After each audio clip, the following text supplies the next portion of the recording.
Part 3, Chapter 1. Raskolnikov got up and sat down on the sofa. He waved his hand weakly to Razumihin to cut short the flow of warm and incoherent consolations he was addressing to his mother and sister, took them both by the hand and for a minute or two gazed from one to the other without speaking. His mother was alarmed by his expression. It revealed an emotion agonizingly poignant and at the same time something immovable, almost insane. Pulcheria Alexandrovna began to cry. Avdotia Romanovna was pale. Her hand trembled in her brother's. "Go home with him," he said in a broken voice, pointing to Razumihin. "Goodbye till tomorrow. Tomorrow everything is it long since you arrived." "This evening, Rodia," answered Pulcheria Alexandrovna. "The train was awfully late. But, Rodia, nothing would induce me to leave you now. I will spend the night here, near you. Don't torture me," he said with a gesture of irritation. "I will stay with him," cried Razumihin. "I won't leave him for a moment. Bother all my visitors. Let them rage to their heart's content. My uncle is presiding there. How can I thank you?" Pulcheria Alexandrovna was beginning, once more pressing Razumihin's hands, but Raskolnikov interrupted her again. "I can't have it. I can't have it," he repeated irritably. "Don't worry me. Enough. Go away, I can't stand it." "Come, Mama, come out of the room at least for a minute," Downia whispered in dismay. "We are distressing him, that's evident. Mayn't I look at him after 3 years?" wept Pulcheria Alexandrovna. "Stay," he stopped them again. "You keep interrupting me, and my ideas get muddled. Have you seen Luzhin?" "No, Rodia, but he knows already of our arrival." "We have heard, Rodia, that Pyotr Petrovitch was so kind as to visit you today," Pulcheria Alexandrovna added somewhat timidly. "Yes, he was so kind, Downia. I promised Luzhin I'd throw him downstairs and told him to go to hell." "Rodia, what are you saying? Surely, you don't mean to tell us?" Pulcheria Alexandrovna began in alarm, but she stopped, looking at Downia. Avdotia Romanovna was looking attentively at her brother, waiting for what would come next. Both of them had heard of the quarrel from Nastasia. So far she had succeeded in understanding and reporting it, and were in painful perplexity and suspense. "Downia," Raskolnikov continued with an effort, "I don't want that marriage, so at the first opportunity tomorrow you must refuse Luzhin, so that we may never hear his name again." "Good heavens!" cried Pulcheria Alexandrovna. "Brother, think what you are saying." Avdotia Romanovna began impetuously, but immediately checked herself. "You are not fit to talk now. Perhaps you are tired," she added gently. "You think I am delirious. No, you are marrying Luzhin for my sake, but I won't accept the sacrifice. And so write a letter before tomorrow. To refuse him, let me read it in the morning, and that will be the end of it." "That I can't do," the girl cried, offended. "What right have you, Downia? You are hasty, too. Be quiet. Tomorrow, don't you see?" the mother interposed in dismay. "Better come away. He is raving," Razumihin cried tipsily. "Or how would he dare? Tomorrow all this nonsense will be over. Today he certainly did drive him away." That was so. And Luzhin got angry, too. He made speeches here, wanted to show off his learning, and he went out crestfallen. "Then it's true," cried Pulcheria Alexandrovna. "Goodbye till tomorrow, brother," said Downia compassionately. "Let us go. Mother, goodbye. Rodia. Do you hear, sister?" he repeated after them, making a last effort. "I'm not delirious. This marriage is an infamy. Let me act like a scoundrel, but you mustn't. One is enough, and though I am a scoundrel, I wouldn't own such a sister. It's me or Luzhin. Go now." "But you're out of your mind. Despot," roared Razumihin, but Raskolnikov did not and perhaps could not answer. He lay down on the sofa and turned to the wall, utterly exhausted. Avdotia Romanovna looked with interest at Razumihin. Her black eyes flashed. Razumihin positively started at her glance. Pulcheria Alexandrovna stood overwhelmed. "Nothing would induce me to go," she whispered in despair to Razumihin. "I will stay somewhere here. Escort Downia home." "You'll spoil everything," Razumihin answered in the same whisper. Losing patience, sat him out onto the stairs. "Anyway, Nastasia, show a light. I assure you," he went on in a half-whisper on the stairs, "that he was almost beating the doctor and me this afternoon. Do you understand? The doctor himself. Even he gave way and left him, so as not to irritate him. I remained downstairs on guard, but he dressed at once and slipped off. And he will slip off again if you irritate him at this time of night, and will do himself some mischief. What are you saying? And Evdotia Romanovna can't possibly be left in those lodgings without you. Just think where you are staying. That blackguard Pyotr Petrovitch couldn't find you better lodgings, but you know I've had a little to drink, and that's what makes me swear. Don't mind it. But I'll go to the landlady here, Pulcheria Alexandrovna insisted. He'll beseech her to find some corner for Downia and me for the night. I can't leave him like that. I cannot. This conversation took place on the landing just before the landlady's door. Nastasia lighted them from a step below. Razumihin was in extraordinary excitement. Half an hour earlier, while he was bringing Raskolnikov home, he had indeed talked too freely, but he was aware of it himself, and his head was clear in spite of the vast quantities he had imbibed. Now he was in a state bordering on ecstasy, and all that he had drunk seemed to fly to his head with redoubled effect. He stood with the two ladies, seizing both by their hands, persuading them and giving them reasons with astonishing plainness of speech, and at almost every word he uttered, probably to emphasize his arguments, he squeezed their hands painfully as in a vice. He stared at Evdotia Romanovna without the least regard for good manners. They sometimes pulled their hands out of his huge bony paws, but far from noticing what was the matter, he drew them all the closer to him. If they'd told him to jump head foremost from the staircase, he would have done it without thought or hesitation in their service. Though Pulcheria Alexandrovna felt that the young man was really too eccentric and pinched her hand too much, in her anxiety over her Rodion she looked on his presence as providential and was unwilling to notice all his peculiarities. But though Evdotia Romanovna shared her anxiety and was not of timorous disposition, she could not see the glowing light in his eyes without wonder and almost alarm. It was only the unbounded confidence inspired by Nastasia's account of her brother's queer friend which prevented her from trying to run away from him and to persuade her mother to do the same. She realized, too, that even running away was perhaps impossible now. 10 minutes later, however, she was considerably reassured. It was characteristic of Razumihin that he showed his true nature at once, whatever mood he might be in, so that people quickly saw the sort of man they had to deal with. "You can't go to the landlady. That's perfect nonsense," he cried. "If you stay, though you are his mother, you'll drive him to a frenzy, and then goodness knows what will happen. Listen, I'll tell you what I'll do. Nastasia will stay with him now, and I'll conduct you both home. You can't be in the streets alone. Petersburg is an awful place in that way. But no matter. Then I'll run straight back here, and a quarter of an hour later, on my word of honor, I'll bring you news how he is, whether he is asleep, and all that. Then, listen, then I'll run home in a twinkling, give a lot of friends there. All drunk, I'll fetch Zosimov, that's the doctor who is looking after him. He is there, too, but he is not drunk. He is not drunk. He is never drunk. I'll drag him to Rodion, and then to you, so that you'll get to reports in the hour from the doctor. You understand, from the doctor himself. That's a very different thing from my account of him. If there's anything wrong, I swear I'll bring you here myself. But if it's all right, you go to bed, and I'll spend the night here in the passage. He won't hear me, and I'll tell Zosimov to sleep at the landlady's, to be at hand. Which is better for him, you or the doctor? So come home then. But the landlady is out of the question. It's all right for me, but it's out of the question for you. She wouldn't take you, for she's a fool. She'd be jealous on my account of Evdotia Romanovna, and of you, too, if you want to know of Evdotia Romanovna, certainly. She is an absolutely unaccountable character. But I am a fool, too. No matter. Come along. Do you trust me? Come, do you trust me or not? Let us go, mother, said Evdotia Romanovna. He will certainly do what he has promised. He has saved Rodion already, and if the doctor really will consent to spend the night here, what could be better? You see, you understand me, because you are an angel.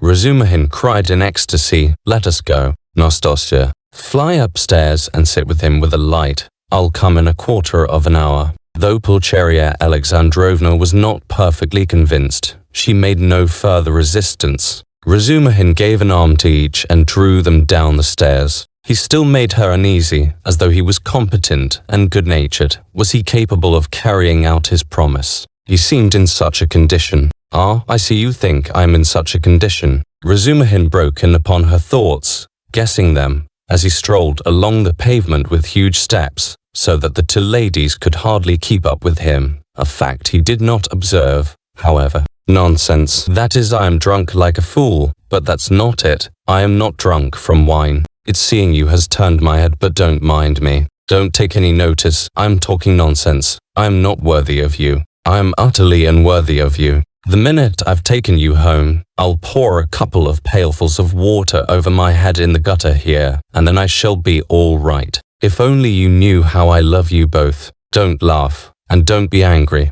You may be angry with anyone, but not with me. I am his friend, and therefore I am your friend, too. I want to be. I had a presentiment last year. There was a moment, though it wasn't a presentiment really, for you seem to have fallen from heaven. And I expect I shan't sleep all night. Zosimov was afraid a little time ago that he would go mad. That's why he mustn't be irritated. What do you say? Cried the mother. Did the doctor really say that? Asked Evdotia Romanovna, alarmed. Yes, but it's not so, not a bit of it. He gave him some medicine, a powder. I saw it, and then you're coming here. Oh, it would have been better if you had come tomorrow. It's a good thing we went away, and in an hour Zosimov himself will report to you about everything. He is not drunk, and I shan't be drunk. And what made me get so tight? Because they got me into an argument. Damn them. I've sworn never to argue. They talk such trash. I almost came to blows. I've left my uncle to preside.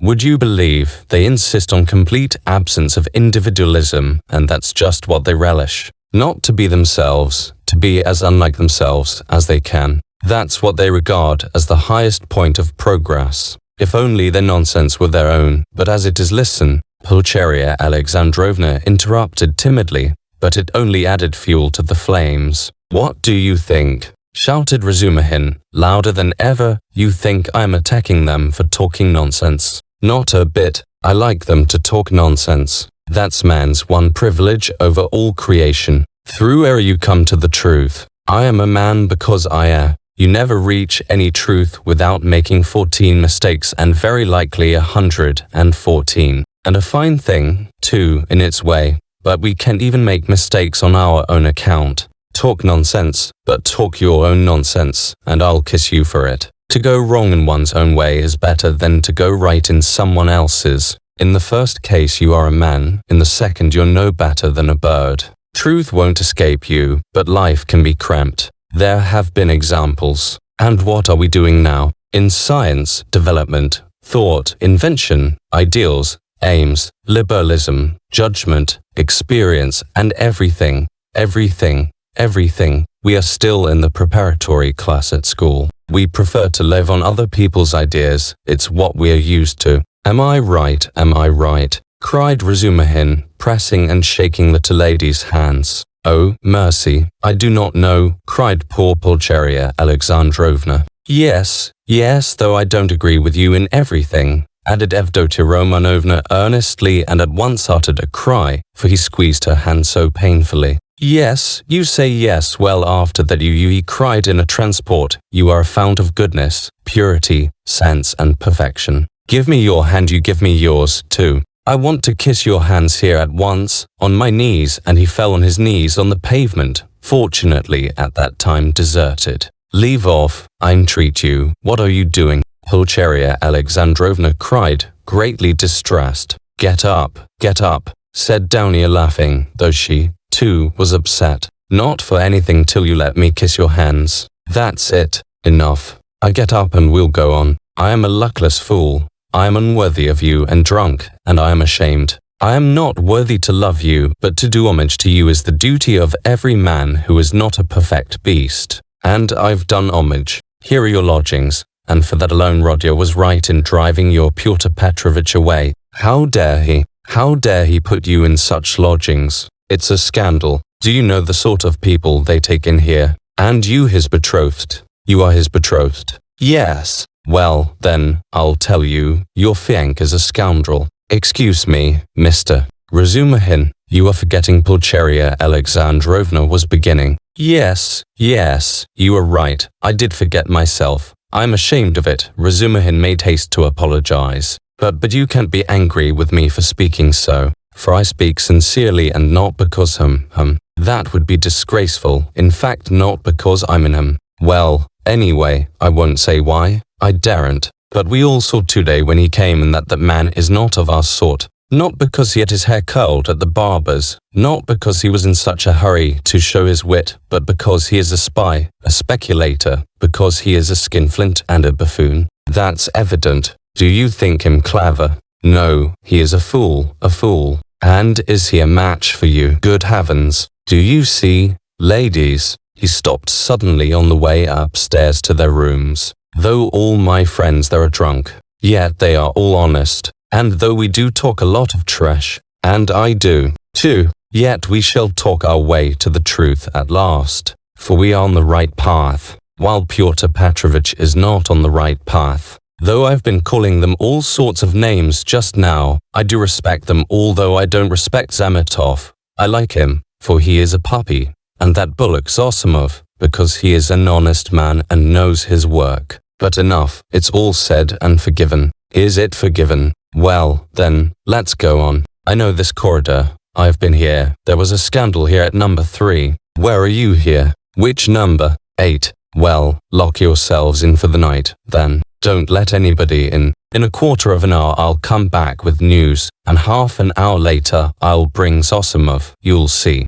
Goodbye. I'll run. Good heavens, Downia, what is going to happen? Said Pulcheria Alexandrovna, addressing her daughter with anxiety and dismay. Don't worry yourself, mother, said Downia, taking off her hat and cape. God has sent this gentleman to our aid, though he has come from a drinking party. We can depend on him, I assure you, and all that he has done for Rodya. Oh, Downia, goodness knows whether he will come. How could I bring myself to leave Rodya? And how different I had fancied our meeting. How sullen he was, as though not pleased to see us. Tears came into her eyes. No, it's not that, mother. You didn't see. You were crying all the time. He is quite unhinged by serious illness, that's the reason. Ah, that illness. What will happen? What will happen? And how he talked to you, Downia, said the mother, looking timidly at her daughter, trying to read her thoughts and already half consoled by Downia's standing up for her brother, which meant that she had already forgiven him.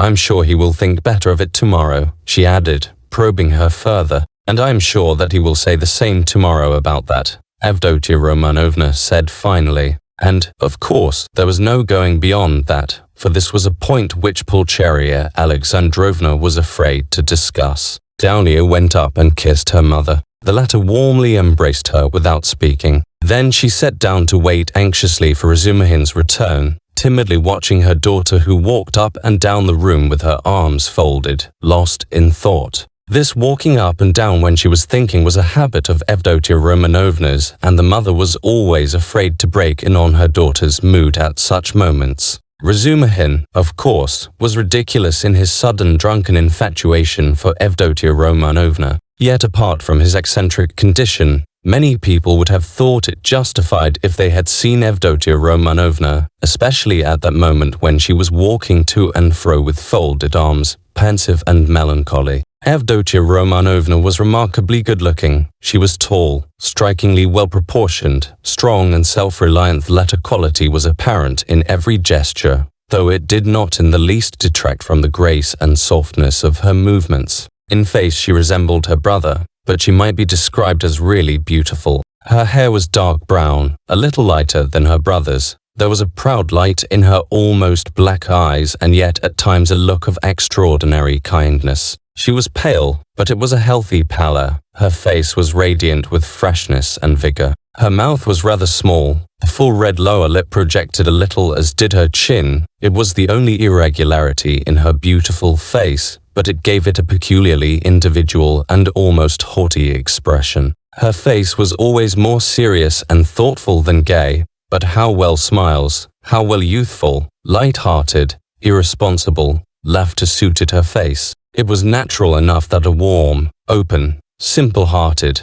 honest giant like Razumihin, who had never seen anyone like her and was not quite sober at the time, should lose his head immediately. Besides, as chance would have it, he saw Dounia for the first time transfigured by her love for her brother and her joy at meeting him. Afterwards he saw her lower lip quiver with indignation at her brother's insolent, cruel, and ungrateful words, and his fate was sealed. He had spoken the truth, moreover, when he blurted out in his drunken talk on the stairs that Praskovya Pavlovna, Raskolnikov's eccentric landlady, would be jealous of Pulcheria Alexandrovna as well as of Avdotia Romanovna on his account. Although Pulcheria Alexandrovna was 43, her face still retained traces of her former beauty. She looked much younger than her age, indeed, which is almost always the case with women who retain serenity of spirit, sensitiveness, and pure sincere warmth of heart to old age. Her hair had begun to grow grey and thin. There had long been little crow's foot wrinkles round her eyes. Her cheeks were hollow and sunken from anxiety and grief, and yet it was a handsome face. She was Dounia over again, 20 years older, but without the projecting underlip.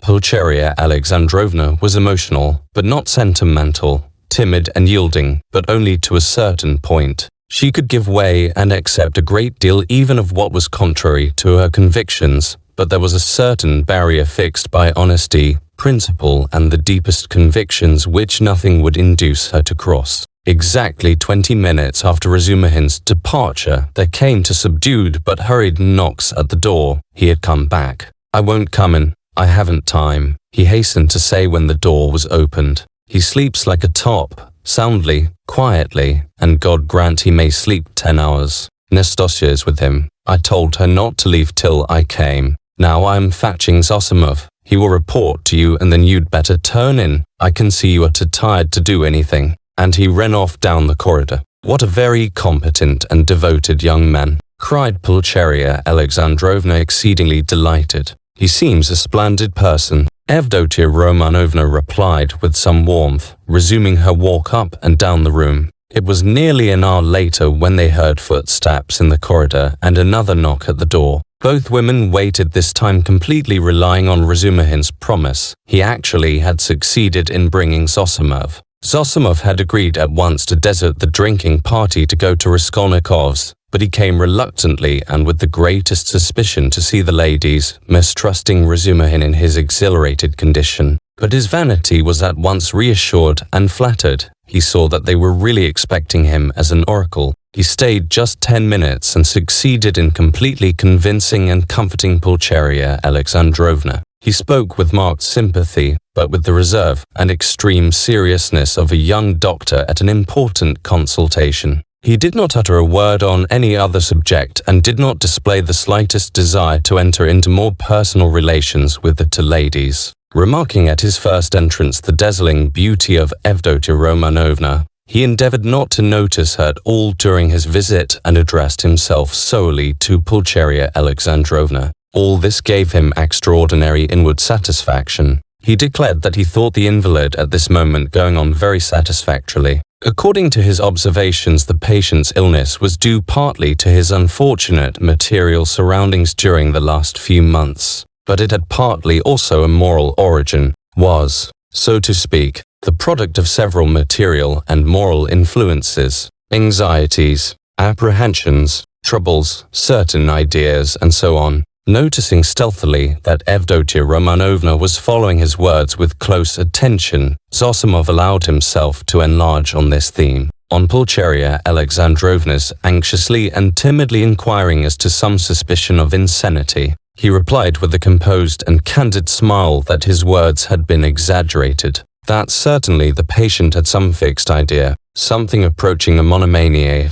Zosimov was now particularly studying this interesting branch of medicine, but that it must be recollected that until today the patient had been in delirium, and that no doubt the presence of his family would have a favorable effect on his recovery and distract his mind. If only all fresh shocks can be avoided, he added significantly. Then he got up, took leave with an impressive and affable bow, while blessings, warm gratitude, and entreaties were showered upon him, and Avdotia Romanovna spontaneously offered her hand to him. He went out exceedingly pleased with his visit and still more so with himself. "We'll talk tomorrow. Go to bed at once," Razumihin said in conclusion, following Zosimov out. "I'll be with you tomorrow morning as early as possible with my report." "That's a fetching little girl, Evdotia Romanovna," remarked Zosimov, almost licking his lips as they both came out into the street. "Fetching? You said fetching," roared Razumihin, and he flew at Zosimov and seized him by the throat.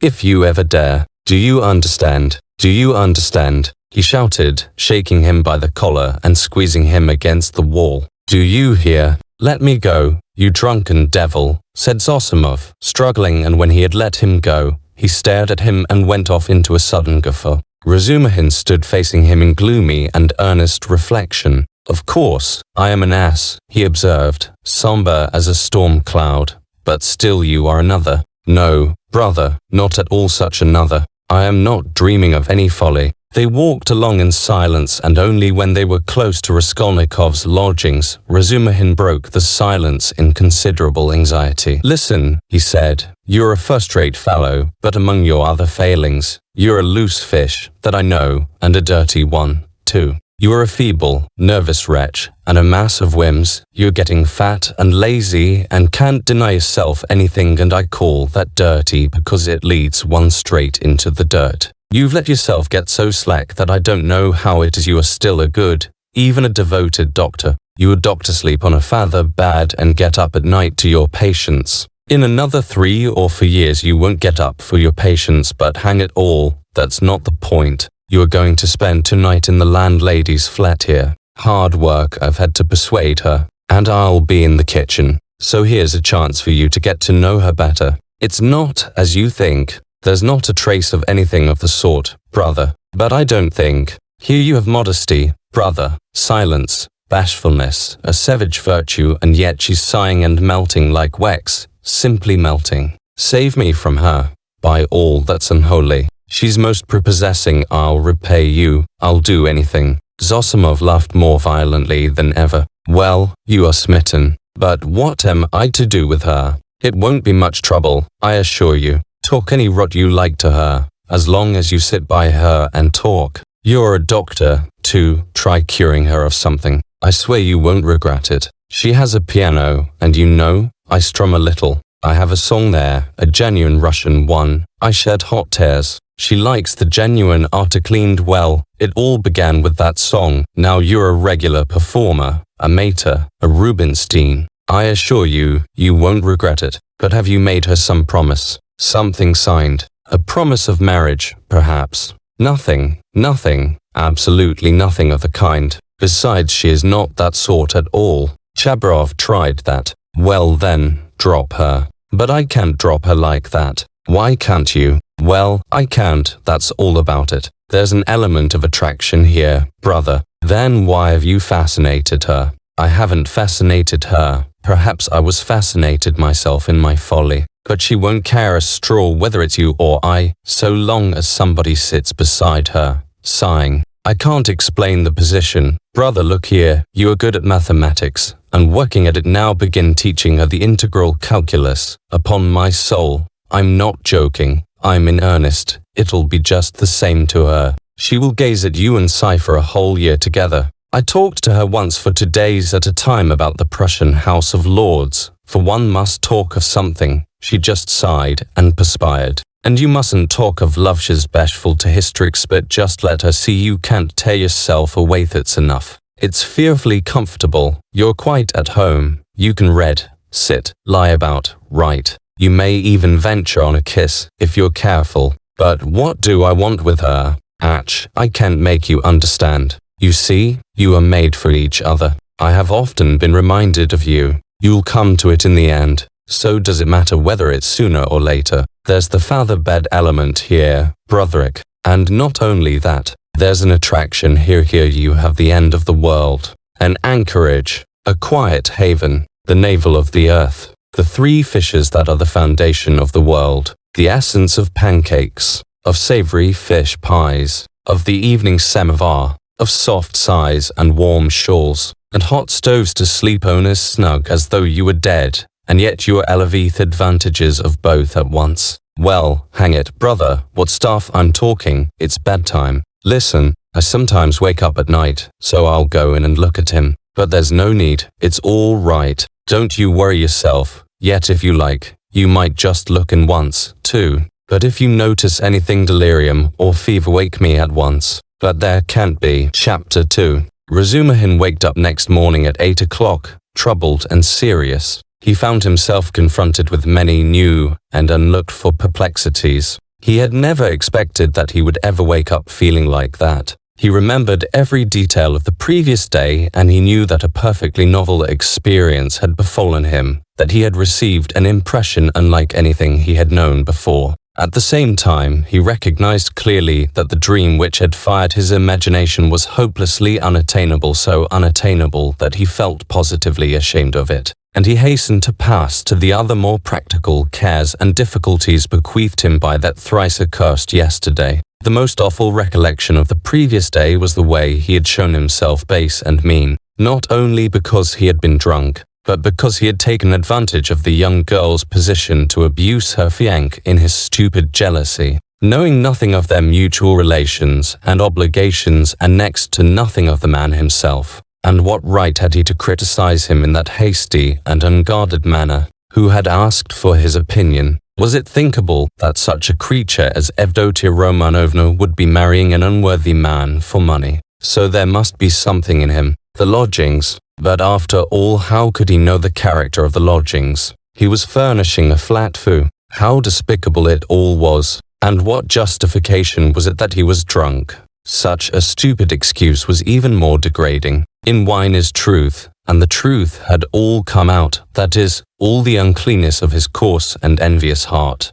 And would such a dream ever be permissible to him, Razumihin? What was he besides such a girl, the drunken, noisy braggart of last night? Was it possible to imagine so absurd and cynical a juxtaposition? Razumihin blushed desperately at the very idea, and suddenly the recollection forced itself vividly upon him of how he had said last night on the stairs that the landlady would be jealous of Avdotia Romanovna. That was simply intolerable. He brought his fist down heavily on the kitchen stove, hurt his hand, and sent one of the bricks flying. Of course, he muttered to himself a minute later with a feeling of self-abasement. Of course, all these infamies can never be wiped out or smoothed over, and so it's useless even to think of it. And I must go to them in silence and do my duty in silence, too, and not ask forgiveness, and say nothing, for all is lost now. And yet, as he dressed, he examined his attire more carefully than usual. He hadn't another suit. If he had had, perhaps he wouldn't have put it on.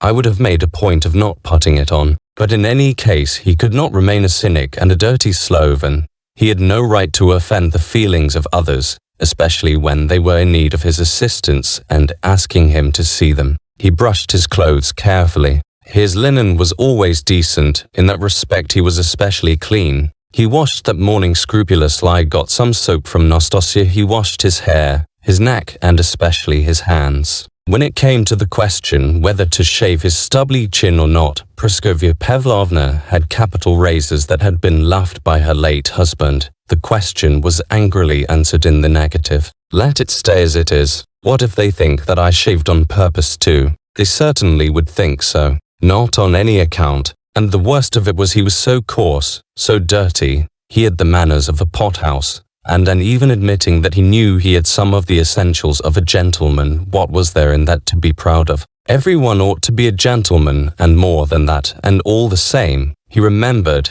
he, too, had done little things not exactly dishonest, and yet, and what thoughts he sometimes had, and to set all that beside Avdotia Romanovna. Confound it, so be it. Well, he'd make a point then of being dirty, greasy, pothouse in his manners, and he wouldn't care. He'd be worse. He was engaged in such monologues when Zosimov, who had spent the night in Praskovya Pavlovna's parlor, came in. He was going home and was in a hurry to look at the invalid first. Razumihin informed him that Raskolnikov was sleeping like a dormouse. Zosimov gave orders that they shouldn't wake him and promised to see him again about 11. If he is still at home, he added. Damn it all. If one can't control one's patients, how is one to cure them? Do you know whether he will go to them, or whether they are coming here. They're coming, I think, said Razumihin, understanding the object of the question, and they will discuss their family affairs, no doubt. I'll be off.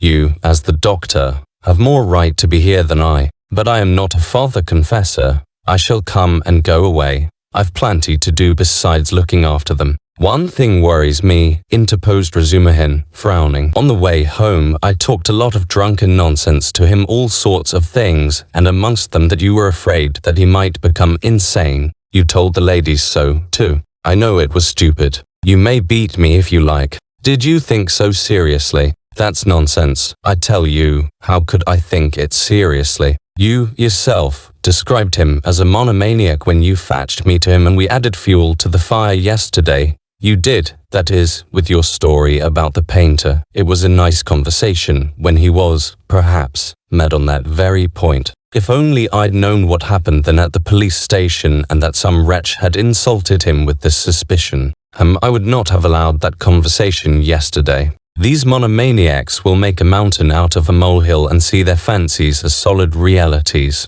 As far as I remember, it was Zamatov's story that cleared up half the mystery, to my mind. Why, I know one case in which a hypochondriac, a man of 40, cut the throat of a little boy of 8 because he couldn't endure the jokes he made every day at table. And in this case his rags, the insolent police officer, the fever and this suspicion, all that working upon a man half frantic with hypochondria and with his morbid exceptional vanity. That may well have been the starting point of illness. Well, bother it all. And, by the way, that Zamatov certainly is a nice fellow, but he shouldn't have told all that last night. He is an awful chatterbox. But whom did he tell it to? You and me. And Porfiry. What does that matter? And, by the way, have you any influence on them, his mother and sister? Tell them to be more careful with him today. They'll get on all right. Razumihin answered reluctantly. Why is he so set against this Luzhin? A man with money, and she doesn't seem to dislike him, and they haven't a farthing, I suppose. Eh? But what business is it of yours? Razumihin cried with annoyance. How can I tell whether they've a farthing? Ask them yourself, and perhaps you'll find out. Phew, what an ass you are sometimes. Last night's wine has not gone off yet. Goodbye. Thank you, Praskovya Pavlovna, from me for my night's lodging. She locked herself in, made no reply to my bonjour through the door. She was up at 7 o'clock.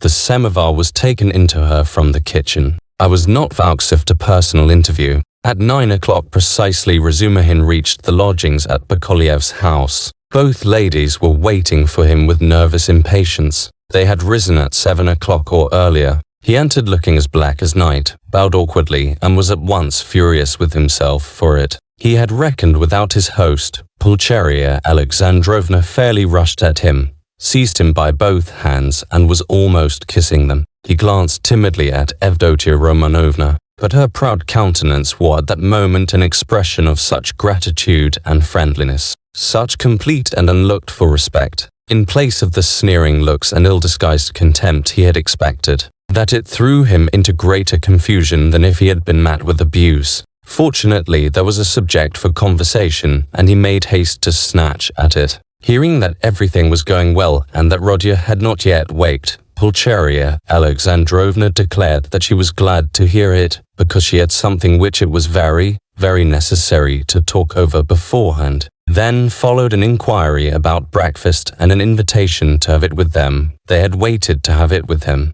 Avdotia Romanovna rang the bell. It was answered by a ragged, dirty waiter, and they asked him to bring tea, which was served at last, but in such a dirty and disorderly way that the ladies were ashamed. Razumihin vigorously attacked the lodgings, but, remembering Luzhin, stopped in embarrassment and was greatly relieved by Pulcheria Alexandrovna's questions, which showered in a continual stream upon him. He talked for 3/4 of an hour, being constantly interrupted by their questions, and succeeded in describing to them all the most important facts he knew of the last year of Raskolnikov's life, concluding with a circumstantial account of his illness. He omitted, however, many things which were better omitted, including the scene at the police station with all its consequences. They listened eagerly to his story, and when he thought he had finished and satisfied his listeners, he found that they considered he had hardly begun. Tell me,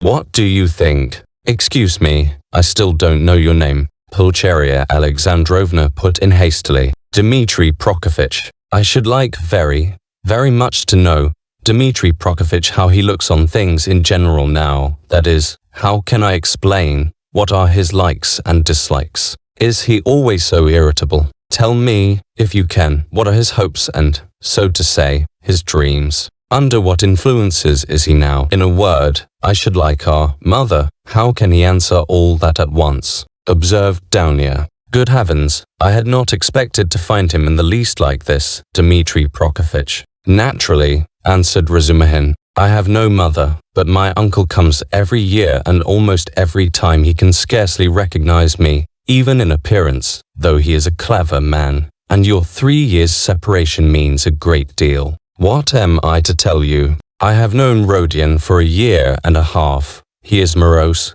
gloomy, proud and haughty, and of Lotten perhaps for a long time before he has been suspicious and fanciful. He has a noble nature and a kind heart. He does not like showing his feelings and would rather do a cruel thing than open his heart freely. Sometimes, though, he is not at all morbid, but simply cold and inhumanly callous. It's as though he were alternating between two characters. Sometimes he is fearfully reserved. He says he is so busy that everything is a hindrance, and yet he lies in bed doing nothing. He doesn't jeer at things, not because he hasn't the wit, but as though he hadn't time to waste on such trifles. He never listens to what is said to him. He is never interested in what interests other people at any given moment. He thinks very highly of himself, and perhaps he is right. Well, what more? I think your arrival will have a most beneficial influence upon him. God grant it may, cried Pulcheria Alexandrovna, distressed by Razumihin's account of her Rodia,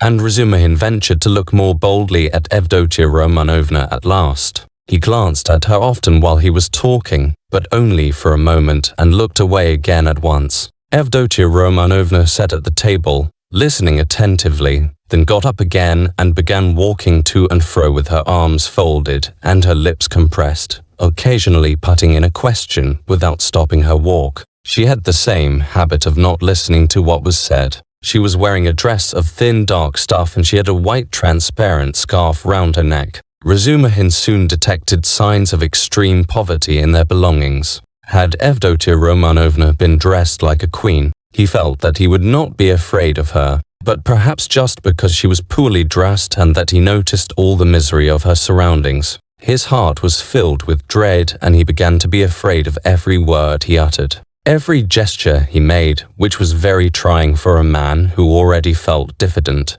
You've told us a great deal that is interesting about my brother's character, and have told it impartially. I am glad. I thought that you were too uncritically devoted to him, observed Avdotia Romanovna with a smile. I think you are right that he needs a woman's care, she added thoughtfully. I didn't say so, but I dare say you are right. Only what? He loves no one, and perhaps he never will, Razumihin declared decisively. You mean he is not capable of love? Do you know, Avdotia Romanovna, you are awfully like your brother, in everything, indeed, he blurted out suddenly to his own surprise, but remembering at once what he had just before said of her brother, he turned as red as a crab and was overcome with confusion. Avdotia Romanovna couldn't help laughing when she looked at him. You may both be mistaken about Rodia, Pulcheria Alexandrovna remarked, slightly piqued. I am not talking of our present difficulty, Downia. What Pyotr Petrovitch writes in this letter, and what you and I have supposed, may be mistaken, but you can't imagine, Dmitri Prokofitch, how moody and, so to say, capricious he is.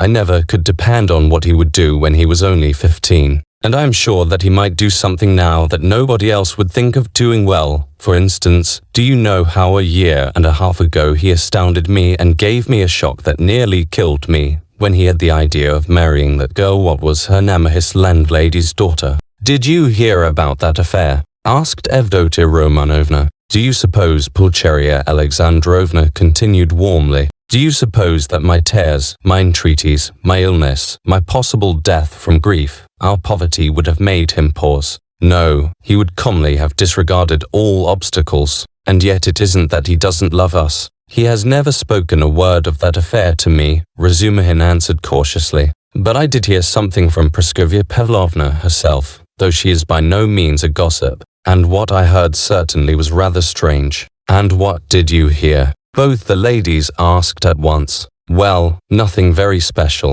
I only learned that the marriage, which only failed to take place through the girl's death, was not at all to Praskovya Pavlovna's liking. They say, too, the girl was not at all pretty. In fact, I am told positively ugly, and such an invalid and queer. But she seems to have had some good qualities. She must have had some good qualities, or it's quite inexplicable. She had no money either, and he wouldn't have considered her money. But it's always difficult to judge in such matters. I am sure she was a good girl," Avdotia Romanovna observed briefly. "God forgive me, I simply rejoiced at her death, though I don't know which of them would have caused most misery to the other, to her or she to him," Pulcheria Alexandrovna concluded. Then she began tentatively questioning him about the scene on the previous day with Luzhin, hesitating and continually glancing at Daunia, obviously to the latter's annoyance. This incident more than all the rest evidently caused her uneasiness, even consternation.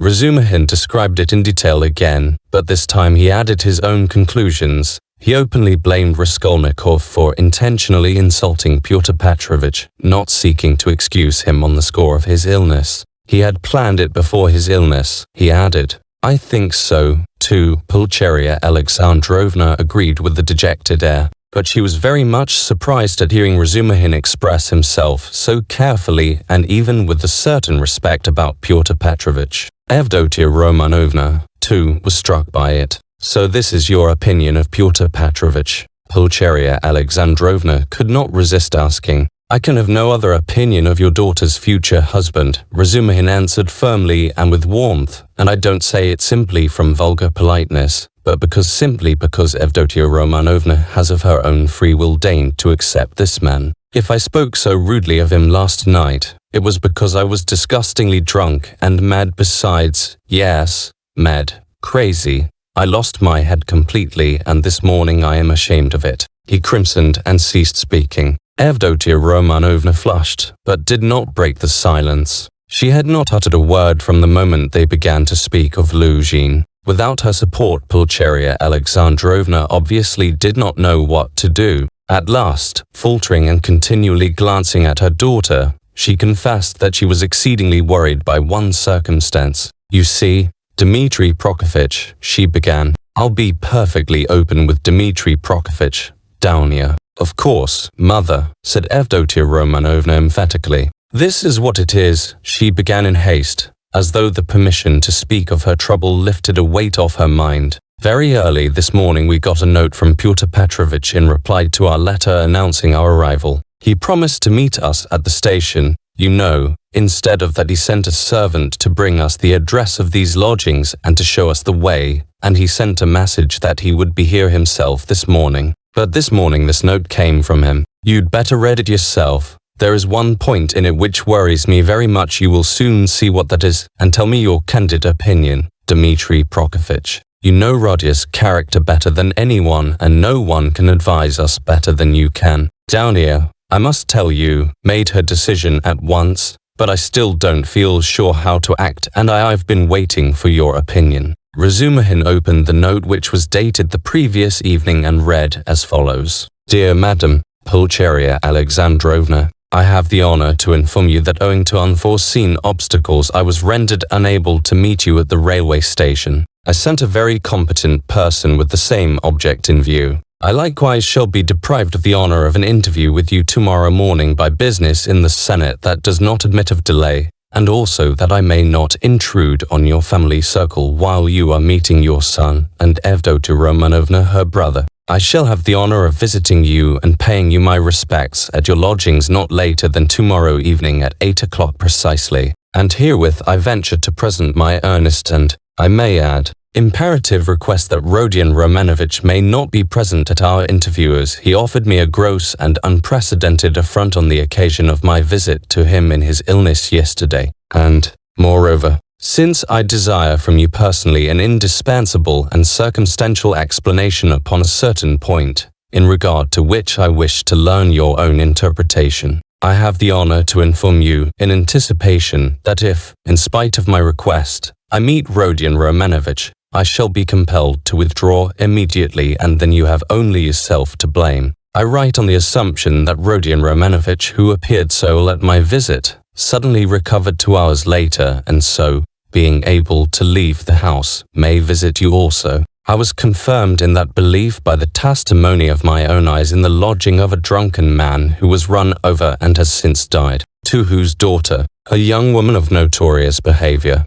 he gave 25 rubles on the pretext of the funeral, which gravely surprised me, knowing what pains you had to raise that sum. Herewith expressing my special respect to your estimable daughter, Evdotia Romanovna, I beg you to accept the respectful homage of your humble servant, P. Luzhin. What am I to do now, Dmitri Prokofitch? Began Pulcheria Alexandrovna, almost weeping. How can I ask Rodion not to come? Yesterday he insisted so earnestly on our refusing Pyotr Petrovitch, and now we are ordered not to receive Rodion. He will come on purpose if he knows, and what will happen then? Act on Evdotia Romanovna's decision, Razumihin answered calmly at once. Oh, dear me. She says goodness knows what she says. She doesn't explain her object. She says that it would be best, at least, not that it would be best, but that it's absolutely necessary that Rodion should make a point of being here at 8 o'clock and that they must meet.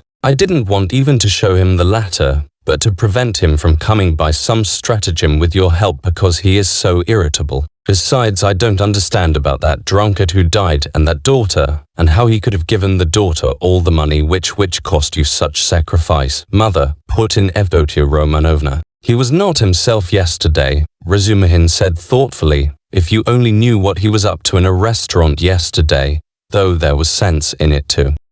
He did say something, as we were going home yesterday evening, about a dead man and a girl, but I didn't understand a word. But last night, I myself, the best thing, Mother, will be for us to go to him ourselves, and there I assure you we shall see at once what's to be done. Besides, it's getting late, good heavens. It's past 10, she cried, looking at a splendid gold enameled watch which hung round her neck on a thin Venetian chain and looked entirely out of keeping with the rest of her dress. A present from her fiancé, thought Razumihin. We must start, Downio, we must start, her mother cried in a flutter. He will be thinking we are still angry after yesterday, from our coming so late. Merciful heavens! While she said this she was hurriedly putting on her hat and mantle. Downio, too, put on her things. Her gloves, as Razumihin noticed, were not merely shabby but had holes in them, and yet this evident poverty gave the two ladies an air of special dignity, which is always found in people who know how to wear poor clothes.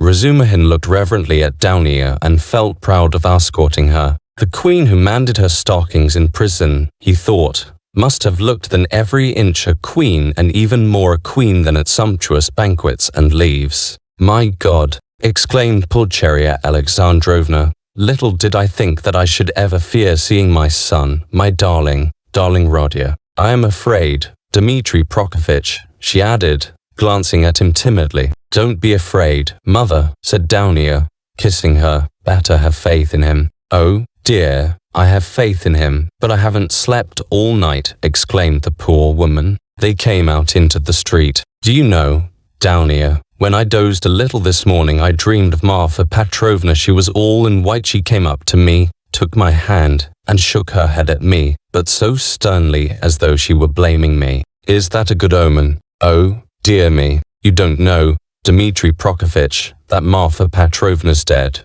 No, I didn't know. Who is Marfa Petrovna? She died suddenly, and only fancy afterwards, Mama, put in Downio. He doesn't know who Marfa Petrovna is. Ah, you don't know, and I was thinking that you knew all about us. Forgive me, Dmitri Prokofitch, I don't know what I am thinking about these last few days. I look upon you really as a providence for us, and so I took it for granted that you knew all about us. I look on you as a relation. Don't be angry with me for saying so. Dear me, what's the matter with your right hand? Have you knocked it? Yes, I bruised it, muttered Razumihin overjoyed. I sometimes speak too much from the heart, so that Downio finds fault with me. But, dear me, what a cupboard he lives in. I wonder whether he is awake. Does this woman, his landlady, consider it a room? Listen, you say he does not like to show his feelings, so perhaps I shall annoy him with my weaknesses. Do advise me, Dmitri Prokofitch, how am I to treat him? I feel quite distracted, you know. Don't question him too much about anything if you see him frown. Don't ask him too much about his health. He doesn't like that. Ah, Dmitri Prokofitch, how hard it is to be a mother. But here are the stairs. What an awful staircase. Mother, you are quite pale. Don't distress yourself, darling, said Downia, caressing her. Then with flashing eyes she added, he ought to be happy at seeing you, and you are tormenting yourself so. Wait, I'll peep in and see whether he has waked up. The ladies slowly followed Razumihin, who went on before, and when they reached the landlady's door on the 4th story, they noticed that her door was a tiny crack open and that keen black eyes were watching them from the darkness within. When their eyes met, the door was suddenly shut with such a slam that Pulcheria Alexandrovna almost cried out. Chapter 3. He is well, quite well, Zosimov cried cheerfully as they entered. He had come in 10 minutes earlier and was sitting in the same place as before, on the sofa. Raskolnikov was sitting in the opposite corner, fully dressed and carefully washed and combed, as he had not been for some time past. The room was immediately crowded, yet Nastasia managed to follow the visitors in and stayed to listen. Raskolnikov really was almost well, as compared with his condition the day before, but he was still pale, listless, and somber. He looked like a wounded man or one who has undergone some terrible physical suffering. His brows were knitted, his lips compressed, his eyes feverish. He spoke little and reluctantly, as though performing a duty, and there was a restlessness in his movements. He only wanted a sling on his arm or a bandage on his finger to complete the impression of a man with a painful abscess or a broken arm. The pale, somber face lighted up for a moment when his mother and sister entered, but this only gave it a look of more intense suffering, in place of its listless dejection. The light soon died away, but the look of suffering remained, and Zosimov, watching and studying his patient with all the zest of a young doctor beginning to practice, noticed in him no joy at the arrival of his mother and sister, but a sort of bitter, hidden determination to bear another hour or two of inevitable torture. He saw later that almost every word of the following conversation seemed to touch on some sore place and irritate it, but at the same time he marveled at the power of controlling himself and hiding his feelings in a patient who the previous day had, like a monomaniac, fallen into a frenzy at the slightest word. Yes, I see myself now that I am almost well, said Raskolnikov, giving his mother and sister a kiss of welcome which made Pulcheria Alexandrovna radiant at once. And I don't say this as I did yesterday, he said, addressing Razumihin with a friendly pressure of his hand. Yes, indeed, I'm quite surprised at him today, began Zosimov, much delighted at the lady's entrance, for he had not succeeded in keeping up a conversation with his patient for 10 minutes. In another 3 or 4 days, if he goes on like this, he will be just as before, that is, as he was a month ago, or 2 or perhaps even 3. This has been coming on for a long while,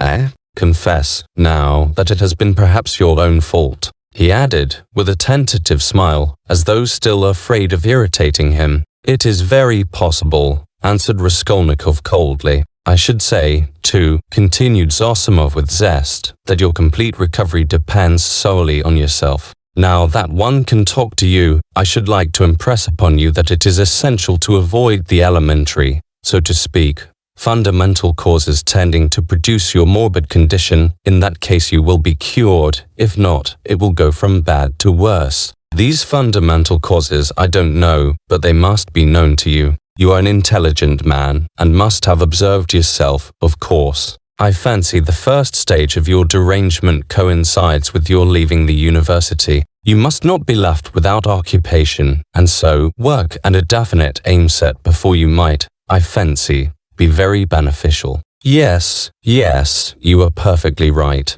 I will make haste and return to the university, and then everything will go smoothly. Zosimov, who had begun his sage advice partly to make an effect before the ladies, was certainly somewhat mystified when, glancing at his patient, he observed unmistakable mockery on his face. This lasted an instant, however. Pulcheria Alexandrovna began at once thanking Zosimov, especially for his visit to their lodging the previous night. "What? He saw you last night?" Raskolnikov asked, as though startled. "Then you have not slept either after your journey." "Ach, Rodion, that was only till 2 o'clock. Down here, and I never go to bed before 2 at home. I don't know how to thank him either," Raskolnikov went on, suddenly frowning and looking down. Setting aside the question of payment, forgive me for referring to it, he turned to Zosimov. "I really don't know what I have done to deserve such special attention from you. I simply don't understand it, and it weighs upon me. Indeed,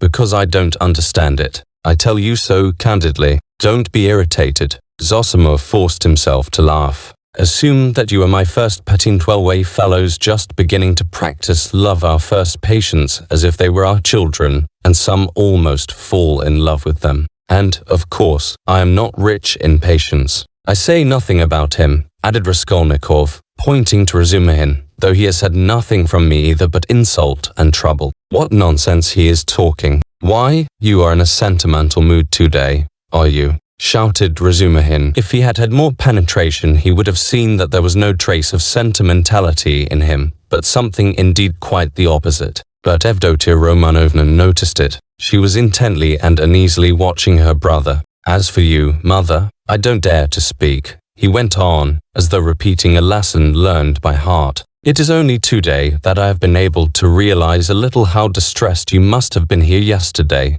waiting for me to come back." When he had said this, he suddenly held out his hand to his sister, smiling without a word. But in this smile there was a flash of real unfeigned feeling. Downier caught it at once, and warmly pressed his hand, overjoyed and thankful. It was the first time he had addressed her since their dispute the previous day. The mother's face lighted up with ecstatic happiness at the sight of this conclusive, unspoken reconciliation. "Yes, that is what I love him for," Razumihin, exaggerating it all, muttered to himself, with a vigorous turn in his chair. "He has these movements, and how well he does it all," the mother was thinking to herself. "What generous impulses he has, and how simply, how delicately he put an end to all the misunderstanding with his sister simply by holding out his hand at the right minute and looking at her like that. And what fine eyes he has, and how fine his whole face is. He is even better looking than Downier. But, good heavens, what a suit, how terribly he's dressed. Vasya, the messenger boy in Afanasy Ivanitch's shop, is better dressed. I could rush at him and hug him, weep over him, but I am afraid. Oh, dear, he's so strange. He's talking kindly, but I'm afraid. Why, what am I afraid of? Oh, Rodion, you wouldn't believe," she began suddenly, in haste to answer his words to her, "how unhappy Downier and I were yesterday. Now that it's all over and done with and we are quite happy again, I can tell you. Fancy, we ran here almost straight from the train to embrace you, and that woman, here she is. Good morning, Nastasya. She told us at once that you were lying in a high fever and had just run away from the doctor in delirium, and they were looking for you in the streets. You can't imagine how we felt. I couldn't help thinking of the tragic end of Lieutenant Petenchikov, a friend of your father's. You can't remember him. Rodion ran out in the same way in a high fever and fell into the well in the courtyard, and they couldn't pull him out till next day. Of course, we exaggerated things. We were on the point of rushing to find Pyotr Petrovitch to ask him to help. Because we were alone, utterly alone," she said plaintively, and stopped short, suddenly, recollecting it was still somewhat dangerous to speak of Pyotr Petrovitch, although we are quite happy again. Yes, of course it's very annoying," Raskolnikov muttered in reply, but with such a preoccupied and inattentive air that Downier gazed at him in perplexity. "What else was it I wanted to say?" he went on, trying to recollect. "Oh, yes, mother, and you too, Downier. Please don't think that I didn't mean to come and see you today and was waiting for you to come first." "What are you saying, Rodion?" cried Pulcheria Alexandrovna. She, too, was surprised. Is he answering us as a duty? Downier wondered. Is he being reconciled and asking forgiveness as though he were performing a rite or repeating a lesson? "I've only just waked up and wanted to go to you, but was delayed owing to my clothes. I forgot yesterday to ask her Nastasia to wash out the blood I've only just dressed. Blood? What blood? Pulcheria Alexandrovna asked in alarm. Oh, nothing, don't be uneasy. It was when I was wandering about yesterday, rather delirious, I chanced upon a man who had been run over a clerk delirious. But you remember everything, Razumihin interrupted. That's true, Raskolnikov answered with special carefulness. I remember everything even to the slightest detail, and yet I did that and went there and said that. I can't clearly explain now. A familiar phenomenon, interposed Zosimov. Actions are sometimes performed in a masterly and most cunning way, while the direction of the actions is deranged and dependent on various morbid impressions. It's like a dream. Perhaps it's a good thing really that he should think me almost a madman, thought Raskolnikov. Why, people in perfect health act in the same way too, observed Downier, looking uneasily at Zosimov. There is some truth in your observation, the latter replied. In that sense we are certainly all not infrequently like madmen, but with the slight difference that the deranged are somewhat madder, for we must draw a line. A normal man, it is true, hardly exists. Among dozens, perhaps hundreds of thousands, hardly one is to be met with. At the word madman, carelessly dropped by Zosimov in his chatter on his favorite subject, everyone frowned. Raskolnikov sat seeming not to pay attention, plunged in thought with a strange smile on his pale lips. He was still meditating on something. Well, what about the man who was run over? I interrupted you. Razumihin cried hastily. What? Raskolnikov seemed to wake up. Oh, I got spattered with blood helping to carry him to his lodging. By the way, Mama, I did an unpardonable thing yesterday. I was literally out of my mind. I gave away all the money you sent me to his wife for the funeral. She's a widow now, in consumption, a poor creature, 3 little children, starving, nothing in the house. There's a daughter, 2. Perhaps you'd have given it yourself if you'd seen them. But I had no right to do it, I admit, especially as I knew how you needed the money yourself. To help others one must have the right to do it, or else creves, chance, sivum tes post contents. He laughed. That's right, isn't it, Downier? No, it's not, answered Downier firmly. Bah. You, too, have ideals, he muttered, looking at her almost with hatred and smiling sarcastically. I ought to have considered that. Well, that's praiseworthy, and it's better for you, and if you reach a line you won't overstep. You will be unhappy, and if you overstep it, maybe you will be still unhappier. But all that's nonsense, he added irritably, vexed at being carried away. I only meant to say that I beg your forgiveness, Mother. He concluded, shortly and abruptly. That's enough,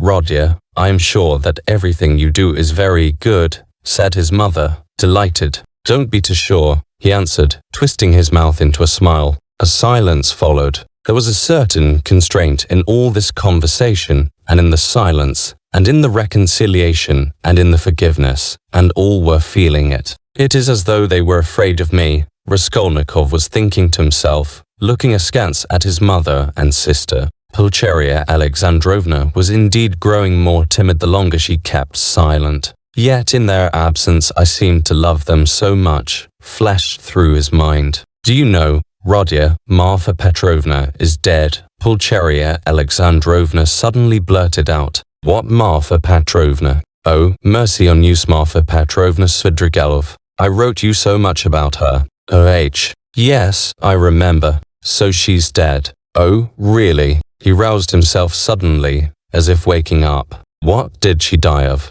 Only imagine. Quite suddenly, Pulcheria Alexandrovna answered hurriedly, encouraged by his curiosity. On the very day I was sending you that letter. Would you believe it, that awful man seems to have been the cause of her death. They say he beat her dreadfully. Why were they on such bad terms? He asked, addressing his sister. Not at all. Quite the contrary indeed. With her, he was always very patient, considerate even. In fact, all those 7 years of their married life he gave way to her. Too much so indeed, in many cases. All of a sudden he seems to have lost patience. Then he could not have been so awful if he controlled himself for 7 years. You seem to be defending him, Downier. No, he's an awful man. I can imagine nothing more awful. Downier answered, almost with a shudder, knitting her brows and sinking into thought. that had happened in the morning, Pulcheria Alexandrovna went on hurriedly, and directly afterwards she ordered the horses to be harnessed to drive to the town immediately after dinner. She always used to drive to the town in such cases. She ate a very good dinner, I am told, after the beating. That was always her habit, and immediately after dinner, so as not to be late in starting, she went to the bathhouse. You see, she was undergoing some treatment with baths. They have a cold spring there, and she used to bathe in it regularly every day, and no sooner had she got into the water when she suddenly had a stroke. I should think so, said Zosimov. And did he beat her badly? What does that matter? Put in Downia.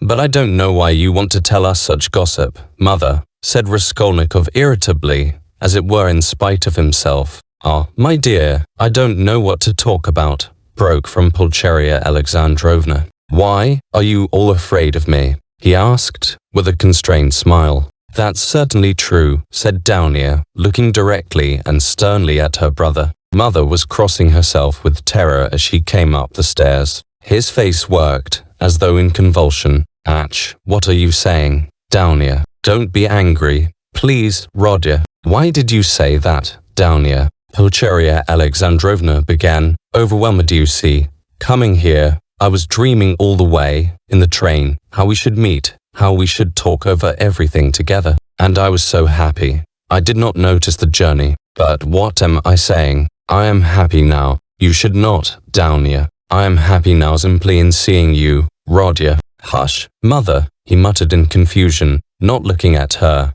but pressing her hand. We shall have time to speak freely of everything. As he said this, he was suddenly overwhelmed with confusion and turned pale. Again that awful sensation he had known of late passed with deadly chill over his soul. Again it became suddenly plain and perceptible to him that he had just told a fearful lie, that he would never now be able to speak freely of everything, that he would never again be able to speak of anything to anyone. The anguish of this thought was such that for a moment he almost forgot himself. He got up from his seat, and not looking at anyone walked towards the door. What are you about? Cried Razumihin, clutching him by the arm. He sat down again and began looking about him, in silence. They were all looking at him in perplexity. But what are you all so dull for? He shouted, suddenly and quite unexpectedly. Do say something. What's the use of sitting like this? Come, do speak. Let us talk. We meet together and sit in silence. Come, anything.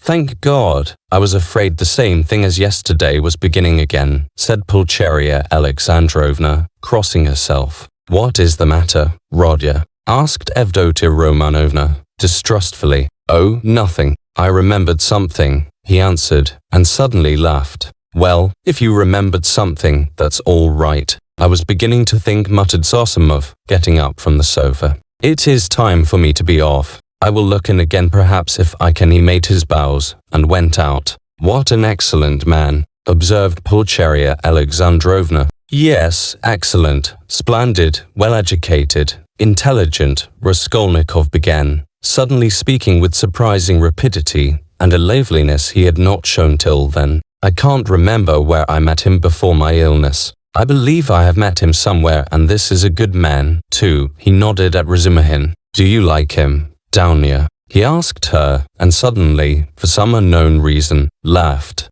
Very much, answered Downia. Phoo, what a pig you are, Razumihin protested, blushing in terrible confusion, and he got up from his chair. Pulcheria Alexandrovna smiled faintly, but Raskolnikov laughed aloud. Where are you off to? I must go. You need not at all. Stay. Zosimov has gone, so you must. Don't go. What's the time? Is it 12 o'clock? What a pretty watch you have got, Downia. But why are you all silent again? I do all the talking. It was a present from Marfa Petrovna, answered Downia. And a very expensive one, added Pulcheria Alexandrovna. Ah, what a big one. Hardly like a lady's. I like that sort, said Downia. So it is not a present from her fiancé, thought Razumihin, and was unreasonably delighted. I thought it was Luzhin's present, observed Raskolnikov. No, he has not made Downia any presents yet. Ah, and do you remember, mother,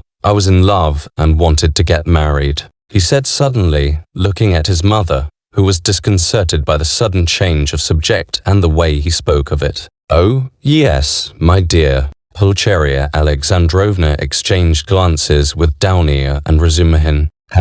Yes. What shall I tell you? I don't remember much indeed. She was such a sickly girl," he went on, growing dreamy and looking down again. "Quite an invalid. She was fond of giving alms to the poor, and was always dreaming of a nunnery, and once she burst into tears when she began talking to me about it. Yes, I remember very well. She was an ugly little thing. I really don't know what drew me to her. Then think it was because she was always ill. If she had been lame or hunchback, I believe I should have liked her better still." He smiled dreamily. "Yes, it was a sort of spring delirium." "No, it was not only spring delirium," said Downia, with warm feeling. He fixed a strained, intent look on his sister, but did not hear or did not understand her words. Then, completely lost in thought, he got up, went up to his mother, kissed her, went back to his place and sat down. "You love her even now," said Pulcheria Alexandrovna, touched. "Her? Now? Oh, yes. You ask about her. No, that's all now, as it were, in another world and so long ago. And indeed everything happening here seems somehow far away." He looked attentively at them. Now I seem to be looking at you from 1,000 miles away, but goodness knows why we are talking of that. And what's the use of asking about it?" He added with annoyance, and biting his nails, fell into dreamy silence again. "What a wretched lodging you have, Rodia. It's like a tomb," said Pulcheria Alexandrovna, suddenly breaking the oppressive silence. "I am sure it's quite half through your lodging you have become so melancholy." "My lodging," he answered, listlessly. "Yes, the lodging had a great deal to do with it. I thought that, too. If only you knew, though, what a strange thing you said just now, Mother," he said, laughing strangely. A little more, and their companionship, this mother and this sister, with him after 3 years' absence, this intimate tone of conversation, in face of the utter impossibility of really speaking about anything, would have been beyond his power of endurance. But there was one urgent matter which must be settled one way or the other that day, so he had decided when he woke. Now he was glad to remember it as a means of escape. "Listen, Downia," he began, gravely and dryly. "Of course I beg your pardon for yesterday, but I consider it my duty to tell you again that I do not withdraw from my chief point. It is me or Luzhin. If I am a scoundrel, you must not be. One is enough. If you marry Luzhin, I cease at once to look on you as a sister. Rodia. It is the same as yesterday again," Pulcheria Alexandrovna cried mournfully. "And why do you call yourself a scoundrel? I can't bear it. You said the same yesterday." "Brother," Downia answered firmly and with the same dryness, "in all this there is a mistake on your part. I thought it over at night and found out the mistake. It is all because you seem to fancy I am sacrificing myself to someone and for someone. That is not the case at all. I am simply marrying for my own sake, because things are hard for me. Though, of course, I shall be glad if I succeed in being useful to my family. But that is not the chief motive for my decision. She is lying," he thought to himself, biting his nails vindictively. "Proud creature. She won't admit she wants to do it out of charity. Too haughty. Oh, base characters. They even love as though they hate. Oh, how I hate them all. In fact," continued Downia, "I am marrying Pyotr Petrovitch because of two evils I choose the less. I intend to do honestly all he expects of me, so I am not deceiving him. Why did you smile just now?" She, too, flushed, and there was a gleam of anger in her eyes. "All?" he asked, with a malignant grin. "Within certain limits. Both the manner and form of Pyotr Petrovitch's courtship showed me at once what he wanted. He may, of course, think too well of himself, but I hope he esteems me, too. Why are you laughing again? And why are you blushing again? You are lying, sister. You are intentionally lying, simply from feminine obstinacy, simply to hold your own against me. You cannot respect Luzhin. I have seen him and talked with him. So you are selling yourself for money, and so in any case you are acting basely, and I am glad at least that you can blush for it." "It is not true. I am not lying," cried Downia, losing her composure. I would not marry him if I were not convinced that he esteems me and thinks highly of me. I would not marry him if I were not firmly convinced that I can respect him. Fortunately, I can have convincing proof of it this very day, and such a marriage is not a vileness, as you say. And even if you were right, if I really had determined on vile action, is it not merciless on your part to speak to me like that? Why do you demand of me a heroism that perhaps you have not either? It is despotism, it is tyranny. If I ruin anyone, it is only myself. I am not committing a murder. Why do you look at me like that? Why are you so pale? Rodion, darling, what's the matter? Good heavens, you have made him faint, cried Pulcheria Alexandrovna. No, nonsense. It's nothing. A little giddiness fainting. You have fainting on the brain.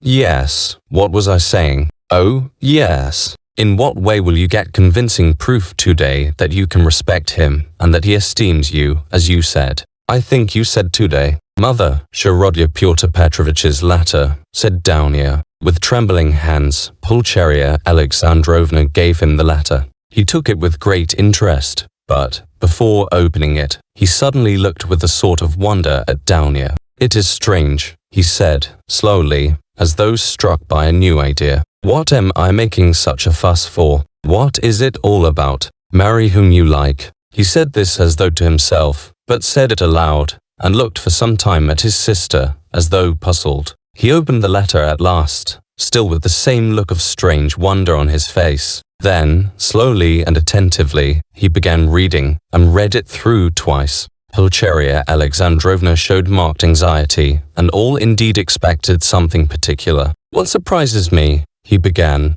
after a short pause, handing the letter to his mother, but not addressing anyone in particular, is that he is a businessman, a lawyer, and his conversation is pretentious indeed, and yet he writes such an uneducated letter. They all started. They had expected something quite different, but they all write like that, you know, Razumihin observed, abruptly. Have you read it? Yes. We showed him, Rodion. We consulted him just now, Pulcheria Alexandrovna began, embarrassed. That's just the jargon of the courts, Razumihin put in. Legal documents are written like that to this day. Legal. Yes, it's just legal business language and it's so very uneducated, and not quite educatedness language. Pyotr Petrovich makes no secret of the fact that he had a cheap education. He is proud indeed of having made his own way, Avdotia Romanovna observed, somewhat offended by her brother's tone. Well, if he's proud of it, he has reason. I don't deny it. You seem to be offended, sister, at my making only such a frivolous criticism on the letter, and to think that I speak of such trifling matters on purpose to annoy you. It is quite the contrary. An observation apropos of the style occurred to me that is by no means irrelevant as things stand. There is one expression, blame yourselves, put in very significantly and plainly, and there is besides a threat that he will go away at once if I am present. That threat to go away is equivalent to a threat to abandon you both if you are disobedient, and to abandon you now after summoning you to Petersburg. Well, what do you think? Can one resent such an expression from Luzhin, as we should if he pointed to Razumihin, had written it, or Zosimov, or one of us? And no, answered Dounia, with more animation. I saw clearly that it was too naively expressed, and that perhaps he simply has no skill in writing that is a true criticism, brother. I did not expect, indeed it is expressed in legal style, and sounds coarser than perhaps he intended. But I must disillusion you a little. There is one expression in the letter, one slander about me, and rather a contemptible one. I gave the money last night to the widow, a woman in consumption, crushed with trouble, and not in the pretext of the funeral, but simply to pay for the funeral, and not to the daughter, a young woman, as he writes, of notorious behavior, whom I saw last night for the first time in my life, but to the widow. In all this I see it a hasty desire to slander me and to raise dissension between us. It is expressed again in legal jargon, that is to say, with a too obvious display of the aim, and with a very naive eagerness. He is a man of intelligence, but to act sensibly, intelligence is not enough. It all shows the man, and I don't think he has a great esteem for you. I tell you this simply to warn you, because I sincerely wish for your good. Dounia did not reply. Her resolution had been taken. She was only awaiting the evening. "Then what is your decision, Rodion?" asked Pulcheria Alexandrovna, who was more uneasy than ever at the sudden, new businesslike tone of his talk. "What decision? You see, Pyotr Petrovitch writes that you are not to be with us this evening, and that he will go away if you come. So will you come? That, of course, is not for me to decide, but for you first, if you are not offended by such a request, and secondly, by Downia, if she, too, is not offended. I will do what you think best," he added, dryly. "Downia has already decided, and I fully agree with her," Pulcheria Alexandrovna hastened to declare. "I decided to ask you, Rodion, to urge you not to fail to be with us at this interview," said Downia. "Will you come?" "Yes, I will ask you, too, to be with us at 8 o'clock, she said, addressing Razumihin. "Mother, I am inviting him, too." "Quite right, Downia. Well, since you have decided," added Pulcheria Alexandrovna, "so be it. I shall feel easier myself. I do not like concealment and deception. Better let us have the whole truth. Pyotr Petrovitch may be angry or not now." Chapter 4. At that moment the door was softly opened, and a young girl walked into the room, looking timidly about her. Everyone turned towards her with surprise and curiosity. At first sight, Raskolnikov did not recognize her. It was Sofya Semyonovna Marmeladov. He had seen her yesterday for the first time, but at such a moment, in such surroundings and in such a dress, that his memory retained a very different image of her. Now she was a modestly and poorly dressed young girl, very young, indeed, almost like a child, with a modest and refined manner, with a candid but somewhat frightened-looking face. She was wearing a very plain indoor dress and had on a shabby old-fashioned hat, but she still carried a parasol. Unexpectedly finding the room full of people, she was not so much embarrassed as completely overwhelmed with shyness, like a little child. She was even about to retreat. "Oh, it's you," said Raskolnikov, extremely astonished, and he, too, was confused. He at once recollected that his mother and sister knew through Luzhin's letter of some young woman of notorious behavior. He had only just been protesting against Luzhin's calumny and declaring that he had seen the girl last night for the first time, and suddenly she had walked in. He remembered, too, that he had not protested against the expression of notorious behavior. All this passed vaguely and fleetingly through his brain, but looking at her more intently, he saw that the humiliated creature was so humiliated that he felt suddenly sorry for her. When she made a movement to retreat in terror, it sent a pang to his heart. "I did not expect you," he said, hurriedly, with a look that made her stop. "Please sit down. You come, no doubt, from Katerina Ivanovna. Allow minute there. Sit here." At Sonia's entrance, Razumihin, who had been sitting on one of Raskolnikov's 3 chairs, close to the door, got up to allow her to enter. Raskolnikov had at first shown her the place on the sofa where Zosimov had been sitting, but feeling that the sofa which served him as a bed was too familiar a place, he hurriedly motioned her to Razumihin's chair. "You sit here," he said to Razumihin, patting him on the sofa. Sonia sat down, almost shaking with terror, and looked timidly at the 2 ladies. It was evidently almost inconceivable to herself that she could sit down beside them. At the thought of it, she was so frightened that she hurriedly got up again and in utter confusion addressed Raskolnikov. I have come for 1 minute. Forgive me for disturbing you," she began falteringly. "I come from Katerina Ivanovna, and she had no one to send. Katerina Ivanovna told me to beg you to be at the service in the morning at Mitrofanivsky, and then to ask to her to do her the honor she told me to beg you." Sonia stammered and ceased speaking. "I will try, certainly, most certainly," answered Raskolnikov. He, too, stood up, and he, too, faltered and could not finish his sentence. "Please sit down," he said, suddenly. "I want to talk to you. You are perhaps in a hurry, but please, be so kind, spare me 2 minutes," and he drew up a chair for her. Sonia sat down again, and again timidly she took a hurried, frightened look at the 2 ladies, and dropped her eyes. Raskolnikov's pale face flushed, a shudder passed over him, his eyes glowed. "Mother," he said, firmly and insistently, "this is Sofya Semyonovna Marmeladov, the daughter of that unfortunate Mr. Marmeladov, who was run over yesterday before my eyes, and of whom I was just telling you." Pulcheria Alexandrovna glanced at Sonia and slightly screwed up her eyes. In spite of her embarrassment before Roger's urgent and challenging look, she could not deny herself that satisfaction.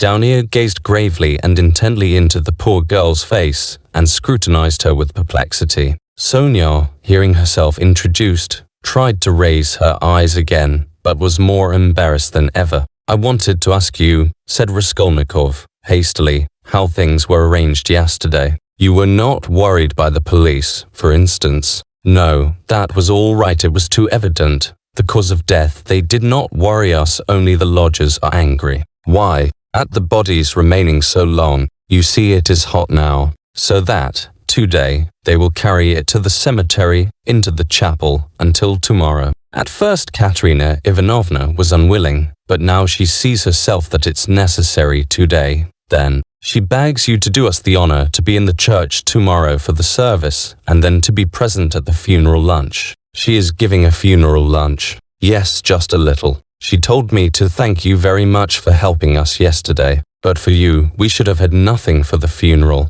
All at once her lips and chin began trembling, but, with an effort, she controlled herself, looking down again. During the conversation, Raskolnikov watched her carefully. She had a thin, very thin, pale little face, rather irregular and angular, with a sharp little nose and chin. She could not have been called pretty, but her blue eyes were so clear, and when they lighted up, there was such a kindliness and simplicity in her expression that one could not help being attracted. Her face, and her whole figure indeed, had another peculiar characteristic. In spite of her 18 years, she looked almost a little girl, almost a child, and in some of her gestures, this childishness seemed almost absurd. But has Katerina Ivanovna been able to manage with such small means? Does she even mean to have a funeral lunch? Raskolnikov asked, persistently keeping up the conversation. "The coffin will be plain, of course, and everything will be plain, so it won't cost much.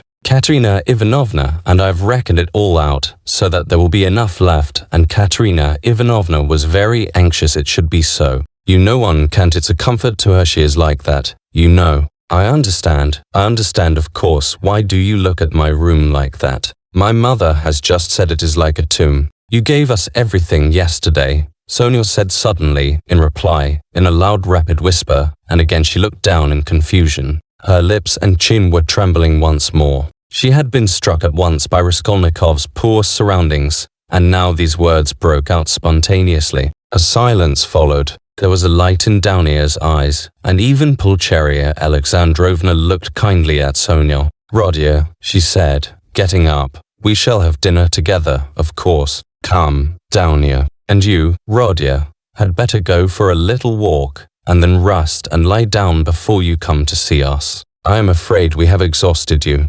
Yes, I'll come," he answered, getting up fussily. "But I have something to see to." "But surely you will have dinner together," cried Razumihin, looking in surprise at Raskolnikov. "What do you mean?" Yes, I am coming, of course. And you stay a minute. You do not want him just now, do you, mother? Or perhaps I am taking him from you." "Oh, no. And will you, Dmitri Prokofitch, do us the favor of dining with us?" "Please do," added Downia. Razumihin bowed, positively radiant. For one moment, they were all strangely embarrassed. "Goodbye, Rodia, that is till we meet." "I do not like saying goodbye." "Goodbye, Nastasia." "Ah, I have said goodbye again." Pulcheria Alexandrovna meant to greet Sonia too, but it somehow failed to come off, and she went in a flutter out of the room. But Avdotia Romanovna seemed to await her turn, and following her mother out, gave Sonia an attentive, courteous bow. Sonia, in confusion, gave a hurried, frightened curtsy. There was a look of poignant discomfort in her face, as though Avdotia Romanovna's courtesy and attention were oppressive and painful to her. "Downia, goodbye," called Raskolnikov in the passage. "Give me your hand." "Why, I did give it to you." "Have you forgotten?" said Downia, turning warmly and awkwardly to him. "Never mind, give it to me again." And he squeezed her fingers warmly. Downia smiled, flushed, pulled her hand away, and went off quite happy. "Come, that's capital," he said to Sonia, going back and looking brightly at her. "God give peace to the dead, the living have still to life. That is right, isn't it?" Sonia looked surprised at the sudden brightness of his face. He looked at her for some moments in silence. The whole history of the dead father floated before his memory in those moments. "Heavens, Downia," Pulcheria Alexandrovna began, as soon as they were in the street, "I really feel relieved myself at coming away more at ease. How little did I think yesterday in the train that I could ever be glad of that. I tell you again, Mother, he is still very ill. Don't you see it? Perhaps worrying about us upset him. We must be patient, and much can be forgiven." "Well, you were not very patient." Pulcheria Alexandrovna caught her up, hotly and jealously. "Do you know, Downia, I was looking at you too. You are the very portrait of him, and not so much in face as in soul. You are both melancholy, both morose and hot-tempered, both haughty and both generous. Surely he can be an egoist, Downia, eh? When I think of what is in store for us this evening, my heart sinks. Don't be uneasy, Mother. What must be, will be. Downia, only think what a position we are in. What if Pyotr Petrovitch breaks it off?" Poor Pulcheria Alexandrovna blurted out, incautiously. "He won't be worth much if he does," answered Downia, sharply and contemptuously. "We did well to come away," Pulcheria Alexandrovna hurriedly broke in. "He was in a hurry about some business or other. If he gets out and has a breath of air, it is fearfully close in his room. But where is one to get a breath of air here? The very streets here feel like shut-up rooms. Good heavens, what a town! Stay this side, they will crush you carrying something. Why, it is a piano they have got. I declare how they push. I am very much afraid of that young woman, too." "What young woman, Mother?" "Why, that's Sofya Semyonovna, who was there just now. Why, I have a presentiment, Downia. Well, you may believe it or not, but as soon as she came in, that very minute, I felt that she was the chief cause of the trouble." "Nothing of the sort," cried Downia, in vexation. "What nonsense with your presentiments, Mother. He only made her acquaintance the evening before, and he did not know her when she came in. Well, you will see. She worries me, but you will see, you will see. I was so frightened. She was gazing at me with those eyes. I could scarcely sit still in my chair when he began introducing her. Do you remember? It seems so strange, but Pyotr Petrovitch writes like that about her, and he introduces her to us to you. So he must think a great deal of her. People will write anything. We were talked about and written about, too. Have you forgotten? I am sure that she is a good girl, and that it is all nonsense. God grant it may be. And Pyotr Petrovitch is a contemptible slanderer," Downia snapped out, suddenly. Pulcheria Alexandrovna was crushed. The conversation was not resumed. "I will tell you what I want with you," said Raskolnikov, drawing Razumihin to the window. "Then I will tell Katerina Ivanovna that you are coming," Sonia said hurriedly, preparing to depart. "1 minute, Sofya Semyonovna. We have no secrets. You are not in our way. I want to have another word or two with you. Listen." He turned suddenly to Razumihin again. "You know that what's his name, Porfiry Petrovitch?" "I should think so. He is a relation." "Why?"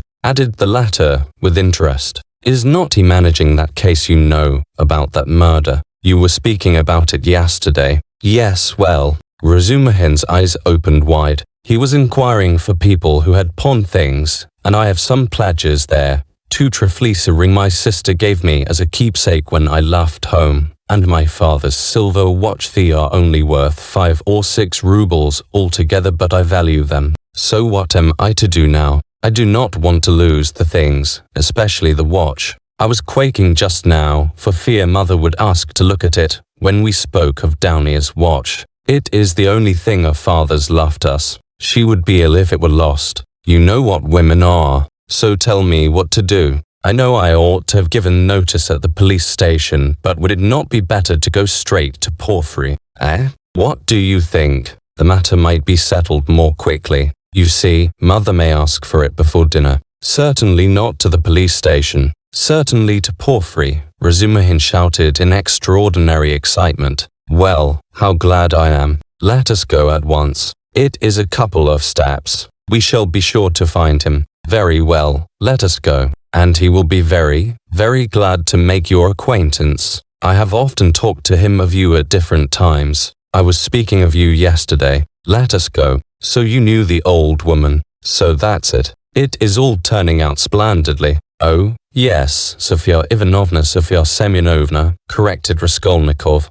Sofya Semyonovna, this is my friend Razumihin, and he is a good man. If you have to go now, Sonia was beginning, not looking at Razumihin at all, and still more embarrassed. Let us go, decided Raskolnikov. I will come to you today, Sofya Semyonovna. Only tell me where you live. He was not exactly ill at ease, but seemed hurried, and avoided her eyes. Sonia gave her address, and flushed as she did so. They all went out together. Don't you lock up? Asked Razumihin, following him onto the stairs. Never, answered Raskolnikov. I have been meaning to buy a lock for these 2 years. People are happy who have no need of locks, he said, laughing, to Sonia. They stood still in the gateway. Do you go to the right, Sofya Semyonovna? How did you find me, by the way? He added, as though he wanted to say something quite different. He wanted to look at her soft, clear eyes, but this was not easy. Why, you gave your address to Polenka yesterday. Polenka? Oh, yes, Polenka, that is the little girl. She is your sister. Did I give her the address? Why, had you forgotten? No, I remember. I had heard my father speak of you, only I did not know your name, and he did not know it. And now I came, and as I had learnt your name, I asked today, where does Mr. Raskolnikov live? I did not know you had only a room to. Goodbye, I will tell Katerina Ivanovna. She was extremely glad to escape at last. She went away looking down, hurrying to get out of sight as soon as possible, to walk the 20 steps to the turning on the right and to be at last alone, and then moving rapidly along, looking at no one, noticing nothing, to think, to remember, to meditate on every word, every detail. Never had she felt anything like this. Dimly and unconsciously a whole new world was opening before her. She remembered suddenly that Raskolnikov meant to come to her that day, perhaps at once. Only not today.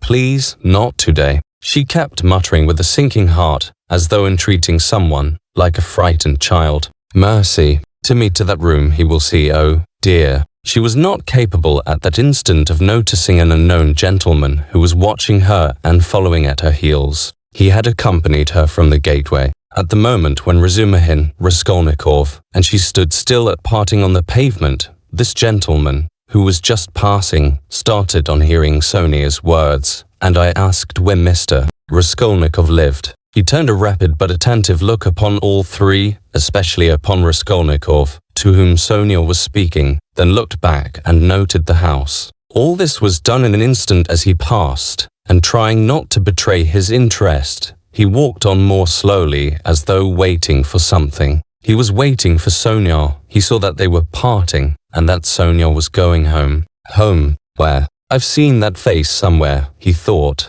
I must find out. At the turning he crossed over, looked round, and saw Sonia coming the same way, noticing nothing. She turned the corner. He followed her on the other side. After about 50 paces he crossed over again, overtook her and capped 2 or 3 yards behind her. He was a man about 50, rather tall and thickly set, with broad high shoulders which made him look as though he stooped a little. He wore good and fashionable clothes, and looked like a gentleman of position. He carried a handsome cane, which he tapped on the pavement at each step. His gloves were spotless. He had a broad, rather pleasant face with high cheekbones and a fresh color, not often seen in Petersburg. His flaxen hair was still abundant, and only touched here and there with grey, and his thick square beard was even lighter than his hair. His eyes were blue and had a cold and thoughtful look. His lips were crimson. He was a remarkably well-preserved man and looked much younger than his years. When Sonia came out on the canal bank, they were the only 2 persons on the pavement.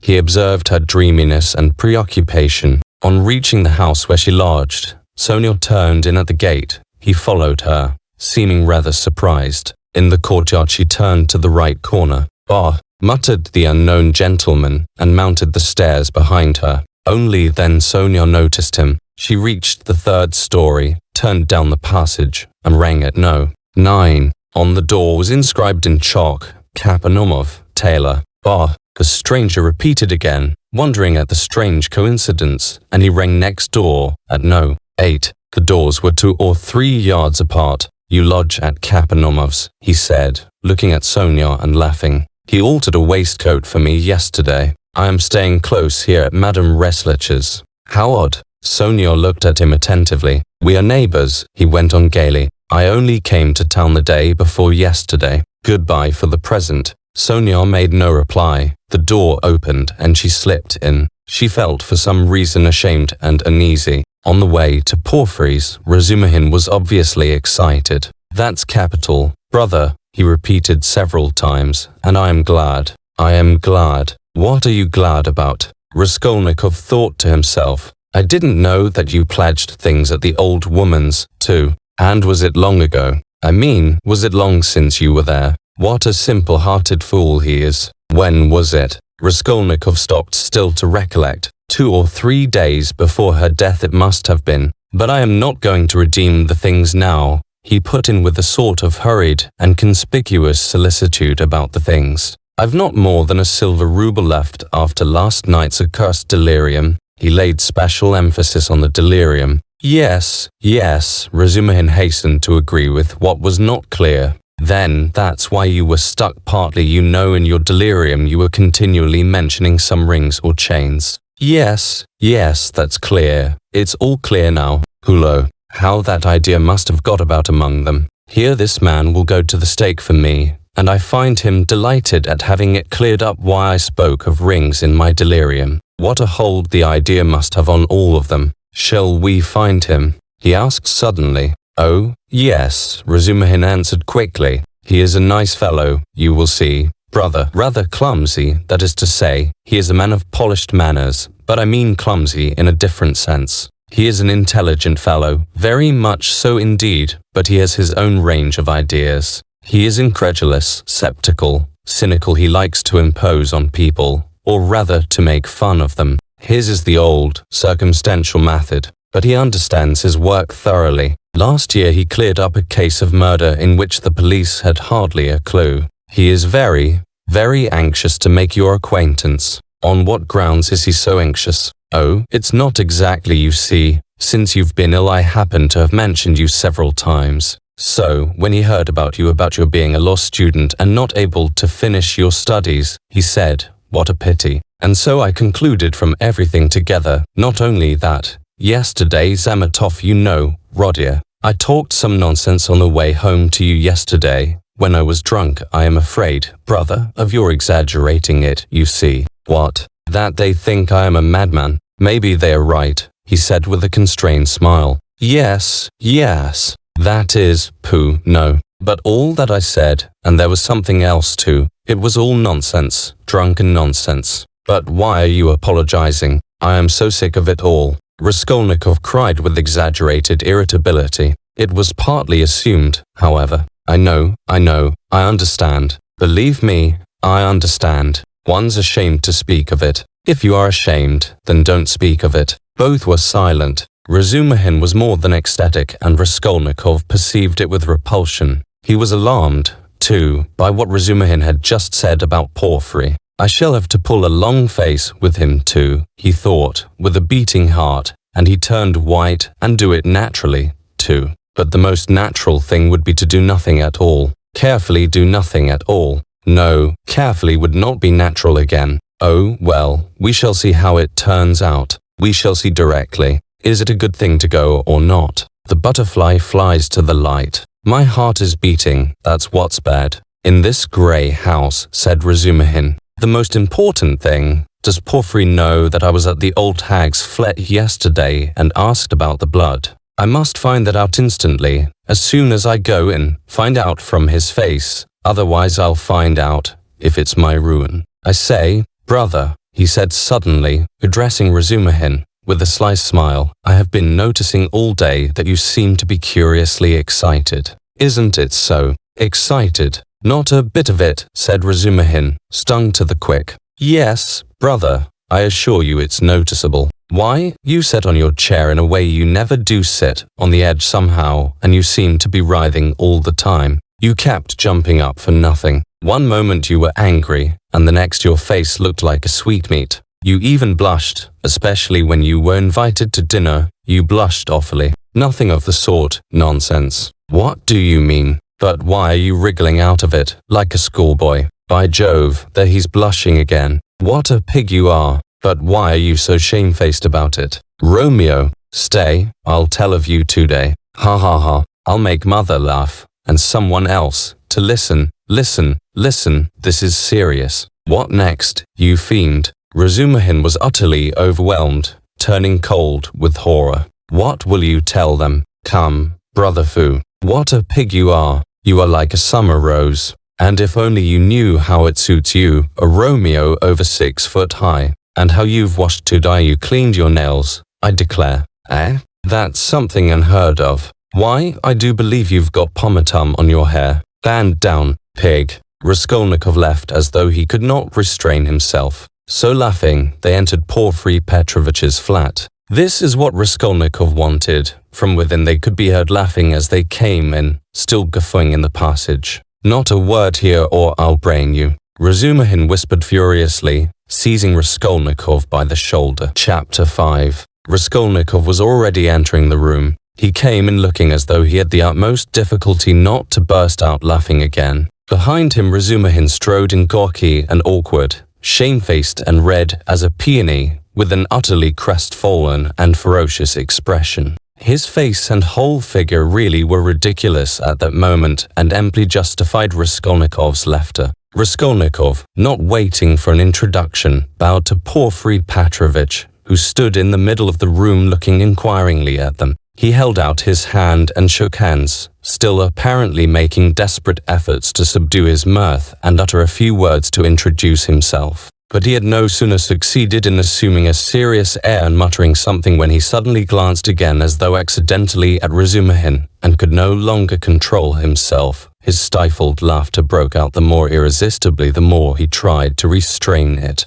The extraordinary ferocity with which Razumihin received this spontaneous mirth gave the whole scene the appearance of most genuine fun and naturalness. Razumihin strengthened this impression as though on purpose. Fool! You fiend, he roared, waving his arm which at once struck a little round table with an empty tea glass on it. Everything was sent flying and crashing. But why break chairs, gentlemen? You know it's a loss to the crown, Porfiry Petrovitch quoted gaily. Raskolnikov was still laughing, with his hand in Porfiry Petrovitch's, but anxious not to overdo it, awaited the right moment to put a natural end to it. Razumihin, completely put to confusion by upsetting the table and smashing the glass, gazed gloomily at the fragments, cursed and turned sharply to the window where he stood looking out with his back to the company with a fiercely scowling countenance. Seeing nothing, Porfiry Petrovitch laughed and was ready to go on laughing, but obviously looked for explanations. Zemetov had been sitting in the corner, but he rose at the visitor's entrance and was standing in expectation with a smile on his lips, though he looked with surprise and even it seemed incredulity at the whole scene and at Raskolnikov with a certain embarrassment.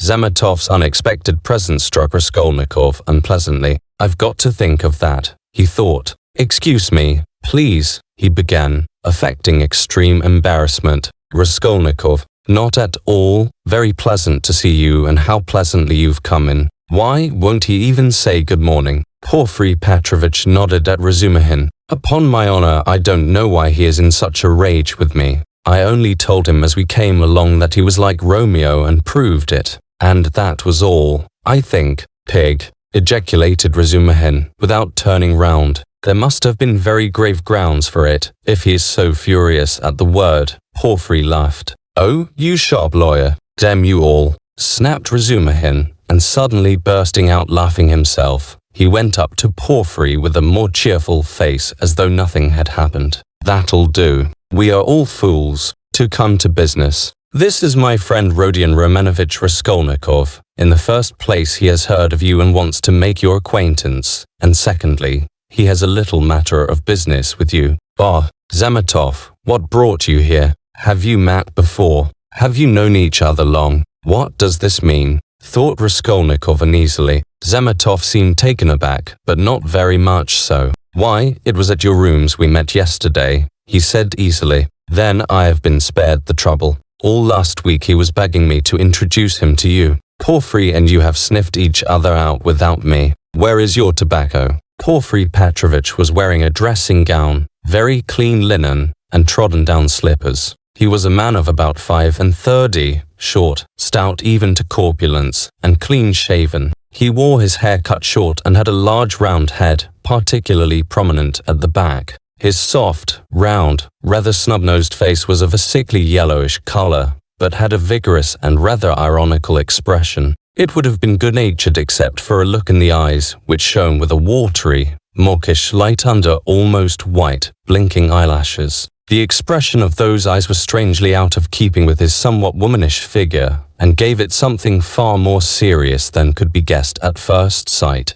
As soon as Porfiry Petrovitch heard that his visitor had a little matter of business with him, he begged him to sit down on the sofa and sat down himself on the other end, waiting for him to explain his business, with that careful and over-serious attention which is at once oppressive and embarrassing, especially to a stranger, and especially if what you are discussing is in your opinion of far too little importance for such exceptional solemnity. But in brief and coherent phrases Raskolnikov explained his business clearly and exactly, and was so well satisfied with himself that he even succeeded in taking a good look at Porfiry. Porfiry Petrovitch did not once take his eyes off him. Razumihin, sitting opposite at the same table, listened warmly and impatiently, looking from one to the other every moment with rather excessive interest. Fool, Raskolnikov swore to himself. You have to give information to the police. Porfiry replied, with a most businesslike air, that having learnt of this incident, that is of the murder, you beg to inform the lawyer in charge of the case that such and such things belong to you, and that you desire to redeem them or but they will write to you. That's just the point. That at the present moment, Raskolnikov tried his utmost to feign embarrassment. I am not quite in funds and even this trifling sum is beyond me. I only wanted, you see, for the present to declare that the things are mine, and that when I have money, that's no matter, answered Porfiry Petrovitch, receiving his explanation of his pecuniary position coldly. But you can, if you prefer, write straight to me, to say, that having been informed of the matter, and claiming such and such as your property, you beg on an ordinary sheet of paper. Raskolnikov interrupted eagerly, again interested in the financial side of the question. Oh, the most ordinary. And suddenly Porfiry Petrovitch looked with obvious irony at him, screwing up his eyes and, as it were, winking at him. But perhaps it was Raskolnikov's fancy, for it all lasted but a moment. There was certainly something of the sort. Raskolnikov could have sworn he winked at him. Goodness knows why. He knows, flashed through his mind like lightning. Forgive my troubling you about such trifles, he went on, a little disconcerted. The things are only worth 5 rubles, but I prize them particularly for the sake of those from whom they came to me. And I must confess that I was alarmed when I heard that's why you were so much struck when I mentioned to Zosimov that Porfiry was inquiring for everyone who had pledges. Razumihin put in with obvious intention. This was really unbearable. Raskolnikov could not help glancing at him with a flash of vindictive anger in his black eyes, but immediately recollected himself. You seem to be jeering at me, brother, he said to him with a well-feigned irritability. I dare say I do seem to you absurdly anxious about such trash, but you mustn't think me selfish or grasping for that, and these 2 things may be anything but trash in my eyes. I told you just now that the silver watch, though it's not worth a cent, is the only thing left us of my father's. You may laugh at me, but my mother is here. He turned suddenly to Porfiry, and if she knew, he turned again hurriedly to Razumihin, carefully making his voice tremble, that the watch was lost, she would be in despair. You know what women are. Not a bit of it. I didn't mean that at all. Quite the contrary, shouted Razumihin distressed. Was it right? Was it natural? Did I overdo it? Raskolnikov asked himself in a tremor. Why did I say that about women? Oh, your mother is with you? Porfiry Petrovitch inquired. Yes. When did she come? Last night. Porfiry paused as though reflecting. Your things would not in any case be lost, he went on calmly and coldly. I have been expecting you here for some time. and as though that was a matter of no importance, he carefully offered the ashtray to Razumihin, who was ruthlessly scattering cigarette ash over the carpet. Raskolnikov shuddered, but Porfiry did not seem to be looking at him, and was still concerned with Razumihin's cigarette. What? Expecting him? Why? Did you know that he had pledges there? Cried Razumihin. Porfiry Petrovitch addressed himself to Raskolnikov. Your things, the ring and the watch, were wrapped up together, and on the paper your name was legibly written in pencil, together with the date on which you left them with her. How observant you are. Raskolnikov smiled awkwardly, doing his very utmost to look him straight in the face, but he failed, and suddenly added, I say that because I suppose there were a great many pledges that it must be difficult to remember them all. But you remember them all so clearly, and stupid. Feeble, he thought. Why did I add that? But we know all who had pledges, and you are the only one who hasn't come forward, Porfiry answered with hardly perceptible irony. I haven't been quite well. I heard that too. I heard, indeed, that you were in great distress about something. You look pale still. I am not pale at all. No, I'm quite well, Raskolnikov snapped out rudely and angrily, completely changing his tone. His anger was mounting. He could not repress it. And in my anger I shall betray myself, flashed through his mind again. Why are they torturing me? Not quite well. Razumihin caught him up. What next? He was unconscious and delirious all yesterday. Would you believe, Porfiry, as soon as our backs were turned, he dressed, though he could hardly stand, and gave us the slip and went off on a spree somewhere till midnight, delirious all the time. Would you believe it? Extraordinary. Really delirious. You don't say so. Porfiry shook his head in a womanish way. Nonsense. Don't you believe it? But you don't believe it anyway, Raskolnikov let slip in his anger. But Porfiry Petrovitch did not seem to catch those strange words. But how could you have gone out if you hadn't been delirious? Razumihin got hot suddenly. What did you go out for? What was the object of it? And why on the sly? Were you in your senses when you did it? Now that all danger is over I can speak plainly. I was awfully sick of them yesterday. Raskolnikov addressed Porfiry suddenly with a smile of insolent defiance. I ran away from them to take lodgings where they wouldn't find me, and took a lot of money with me. Mr. Zametov there saw it. I say, Mr. Zametov, was I sensible or delirious yesterday? Settle our dispute. He could have strangled Zametov at that moment, so hateful were his expression and his silence to him. In my opinion, you talked sensibly and even artfully, but you were extremely irritable, Zametov pronounced dryly. And Nikodim Fomitch was telling me today, put in Porfiry Petrovitch, that he met you very late last night in the lodging of a man who had been run over. And there, said Razumihin, weren't you mad then? You gave your last penny to the widow for the funeral. If you wanted to help, give 15 or 20 even, but keep 3 rubles for yourself at least. But he flung away all the 25 at once. Maybe I found a treasure somewhere and you know nothing of it. So that's why I was liberal yesterday. Mr. Zametov knows I've found a treasure. Excuse us, please, for disturbing you for half an hour with such trivialities, he said, turning to Porfiry Petrovitch with trembling lips. We are boring you, aren't we? Oh no, quite the contrary, quite the contrary. If only you knew how you interest me. It's interesting to look on and listen, and I'm really glad you have come forward at last. But you might give us some tea. My throat's dry, cried Razumihin. Capital idea. Perhaps we will all keep you company. Wouldn't you like something more essential before tea? Get along with you. Porfiry Petrovitch went out to order tea. Raskolnikov's thoughts were in a whirl. He was in terrible exasperation. The worst of it is they don't disguise it. They don't care to stand on ceremony. And how if you didn't know me at all? Did you come to talk to Nikodim Fomitch about me? So they don't care to hide that they are tracking me like a pack of dogs. They simply spit in my face. He was shaking with rage. Come, strike me openly. Don't play with me like a cat with a mouse. It's hardly civil, Porfiry Petrovitch, but perhaps I won't allow it. I shall get up and throw the whole truth in your ugly faces, and you'll see how I despise you. He could hardly breathe.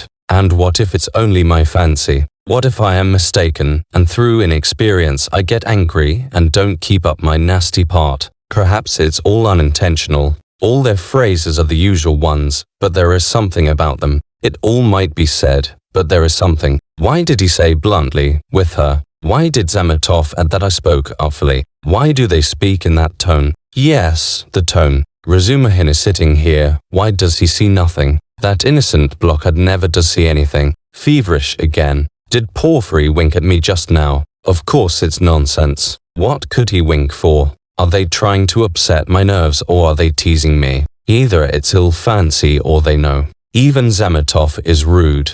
Is Zametov rude? Zametov has changed his mind. I foresaw he would change his mind. He is at home here, while it's my first visit. Porphyry does not consider him a visitor, sits with his back to him. They're as thick as thieves, no doubt, over me. Not a doubt they were talking about me before we came. Do they know about the flat? If only they'd make haste. When I said that I ran away to take a flat, he let it pass. I put that in cleverly about a flat. It may be of use afterwards. Delirious, indeed, ha ha ha. He knows all about last night. He didn't know of my mother's arrival. The hag had written the date on in pencil. You are wrong. You won't catch me. There are no facts. It's all supposition. You produce facts. The flat even isn't a fact but delirium. I know what to say to them. Do they know about the flat? I won't go without finding out. What did I come for? But my being angry now, maybe, is a fact. Fool, how irritable I am. Perhaps that's right, to play the invalid. He is feeling me. He will try to catch me. Why did I come? All this flashed like lightning through his mind. Porphyry Petrovitch returned quickly. He became suddenly more jovial. Your party yesterday, brother, has left my head rather, and I am out of sorts altogether. He began in quite a different tone, laughing to Razumihin. Was it interesting? I left you yesterday at the most interesting point. Who got the best of it? Oh, no one, of course. They got onto everlasting questions, floated off into space. Only fancy, Rodion, what we got onto yesterday. Whether there is such a thing as crime. I told you that we talked our heads off. What is there strange? It's an everyday social question, Raskolnikov answered casually. The question wasn't put quite like that, observed Porphyry. Not quite, that's true, Razumihin agreed at once, getting warm and hurried, as usual. Listen, Rodion, and tell us your opinion. I want to hear it. I was fighting tooth and nail with them and wanted you to help me. I told them you were coming. It began with the socialist doctrine. You know their doctrine. Crime is a protest against the abnormality of the social organization and nothing more. And nothing more. No other causes admitted. You were wrong there, cried Porphyry Petrovitch. He was noticeably animated and kept laughing as he looked at Razumihin, which made him more excited than ever. Nothing is admitted, Razumihin interrupted with heat. I am not wrong. I'll show you their pamphlets. Everything with them is the influence of environment and nothing else. Their favorite phrase, from which it follows that, if society is normally organized, all crime will cease at once, since there will be nothing to protest against and all man will become righteous in one instant. Human nature is not taken into account. It is excluded. It's not supposed to exist. They don't recognize that humanity, developing by a historical living process, will become at last a normal society, but they believe that a social system that has come out of some mathematical brain is going to organize all humanity at once and make it just and sinless in an instant, quicker than any living process. That's why they instinctively dislike history, nothing but ugliness and stupidity in it, and they explain it all as stupidity. That's why they so dislike the living process of life. They don't want a living soul. The living soul demands life. The soul won't obey the rules of mechanics. The soul is an object of suspicion. The soul is retrograde. But what they want, though it smells of death and can be made of India rubber, at least is not alive, has no will, is servile and won't revolt. And it comes in the end to their reducing everything to the building of walls and the planning of rooms and passages in a phalanstery. The phalanstery is ready, indeed, but your human nature is not ready for the phalanstery. It wants life. It hasn't completed its vital process. It's too soon for the graveyard. You can't skip over nature by logic. Logic presupposes 3 possibilities, but there are millions. cut away 1,000,000 and reduce it all to the question of comfort. That's the easiest solution of the problem. It's seductively clear and you mustn't think about it. That's the great thing. You mustn't think the whole secret of life into pages of print. Now he is off, beating the drum. Catch hold of him. Do. Laughed Porfiry. Can you imagine? He turned to Raskolnikov. 6 people holding forth like that last night, in one room, with punch as a preliminary. No, brother, you are wrong. Environment accounts for a great deal in crime, I can assure you of that. Oh, I know it does, but just tell me, a man of 40 violates a child of 10, was it environment drove him to it? Well, strictly speaking, it did, Porfiry observed with noteworthy gravity. A crime of that nature may be very well ascribed to the influence of environment. Razumihin was almost in a frenzy. Oh, if you like, he roared. I'll prove to you that your white eyelashes may very well be ascribed to the church of Ivan the Great's being 250 feet high, and I will prove it clearly, exactly, progressively, and even with a liberal tendency. I undertake to. Will you bet on it? Done. Let's hear, please, how he will prove it. He is always humbugging, confound him, cried Razumihin, jumping up and gesticulating. What's the use of talking to you? He does all that on purpose. You don't know him. Rodion. He took their side yesterday, simply to make fools of them. And the things he said yesterday. And they were delighted. He can keep it up for a fortnight together. Last year he persuaded us that he was going into a monastery. He stuck to it for 2 months. Not long ago he took it into his head to declare he was going to get married, that he had everything ready for the wedding. He ordered new clothes indeed. We all began to congratulate him. There was no bride, nothing, all pure fantasy. Ah, you are wrong. I got the clothes before. It was the new clothes in fact that made me think of taking you in. Are you such a good dissembler? Raskolnikov asked carelessly. You wouldn't have supposed it. Wait a bit, I shall take you in, too. Ha ha ha. No, I'll tell you the truth. All these questions about crime, environment, children, recalled to my mind an article of yours which interested me at the time. In Crime or something of the sort, I forget the title. I read it with pleasure 2 months ago in the Periodical Review. My article, in the Periodical Review, Raskolnikov asked in astonishment. I certainly did write an article upon a book 6 months ago when I left the university, but I sent it to the Weekly Review. But it came out in the Periodical, and the Weekly Review ceased to exist, so that's why it wasn't printed at the time. That's true, but when it ceased to exist, the Weekly Review was amalgamated with the Periodical, and so your article appeared 2 months ago in the letter. Didn't you know? Raskolnikov had not known. Why? You might get some money out of them for the article. What a strange person you are. You led such a solitary life that you know nothing of matters that concern you directly. It's a fact, I assure you. Bravo, Rodya. I knew nothing about it either, cried Razumihin. I'll run today to the reading room and ask for the number. 2 months ago. What was the date? It doesn't matter though. I will find it. Think of not telling us. How did you find out that the article was mine? It's only signed with an initial. I only learned it by chance, the other day. Through the editor, I know him. I was very much interested. I analyzed, if I remember, the psychology of a criminal before and after the crime. Yes, and you maintain that the perpetration of a crime is always accompanied by illness. Very, very original, but it was not that part of your article that interested me so much, but an idea at the end of the article which I regret to say you merely suggested without working it out clearly. There is, if you recollect, a suggestion that there are certain persons who can, that is, not precisely are able to, but have a perfect right to commit breaches of morality and crimes, and that the law is not for them.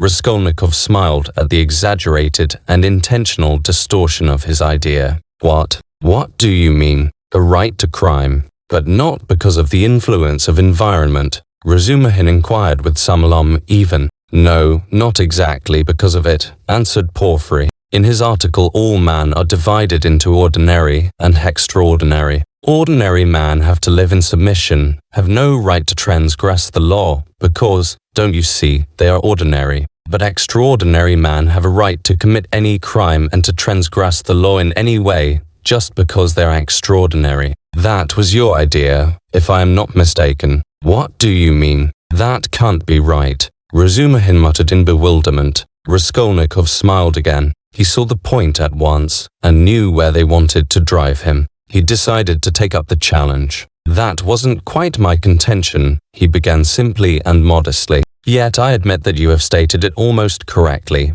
Perhaps, if you like, perfectly so. It almost gave him pleasure to admit this. The only difference is that I don't contend that extraordinary people are always bound to commit breaches of morals, as you call it. In fact, I doubt whether such an argument could be published. I simply hinted that an extraordinary man has the right that is not an official right, but an inner right to decide in his own conscience to overstep certain obstacles, and only in case it is essential for the practical fulfillment of his idea. Sometimes, perhaps, of benefit to the whole of humanity. You say that my article isn't definite. I am ready to make it as clear as I can. Perhaps I'm right in thinking you want me to. Very well. I maintain that if the discoveries of Kepler and Newton could not have been made known except by sacrificing the lives of 1, a dozen, 100, or more men, Newton would have had the right, would indeed have been in duty bound to eliminate the dozen or the 100 man for the sake of making his discoveries known to the whole of humanity. But it does not follow from that Newton had a right to murder people right and left and to steal every day in the market. Then, I maintain in my article that all legislators and leaders of man, such as Lycurgus, Solon, Mahomet, Napoleon, and so on, were all without exception criminals, from the very fact that, making a new law, they transgressed the ancient one, handed down from their ancestors and held sacred by the people, and they did not stop short at bloodshed either. If that bloodshed often of innocent persons fighting bravely in defense of ancient law were of use to their cause, it's remarkable, in fact, that the majority, indeed, of these benefactors and leaders of humanity were guilty of terrible carnage. In short, I maintain that all great man or even man a little out of the common, that is to say capable of giving some new word, must from their very nature be criminals more or less,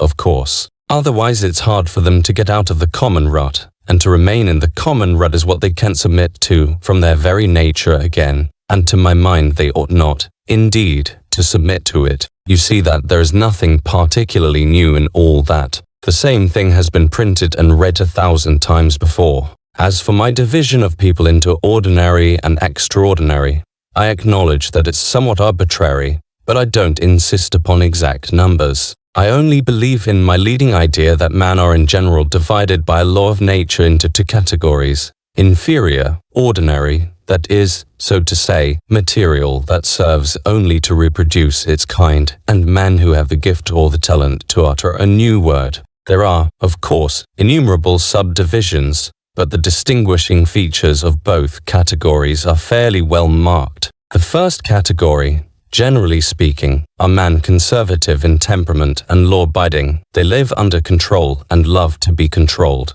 To my thinking, it is their duty to be controlled, because that's their vocation, and there is nothing humiliating in it for them. The second category all transgress the law. They are destroyers or disposed to destruction according to their capacities. The crimes of these men are of course relative and varied. For the most part they seek in very varied ways the destruction of the present for the sake of the better. But if such a one is forced for the sake of his idea to step over a corpse or wade through blood, he can, I maintain, find within himself, in his conscience, a sanction for wading through blood. Thought depends on the idea and its dimensions. Note that. It's only in that sense I speak of their right to crime in my article. You remember it began with the legal question. There's no need for such anxiety. However, the masses will scarcely ever admit this right. They punish them or hang them, more or less, and in doing so fulfill quite justly their conservative vocation. But the same masses set these criminals on a pedestal in the next generation and worship them more or less.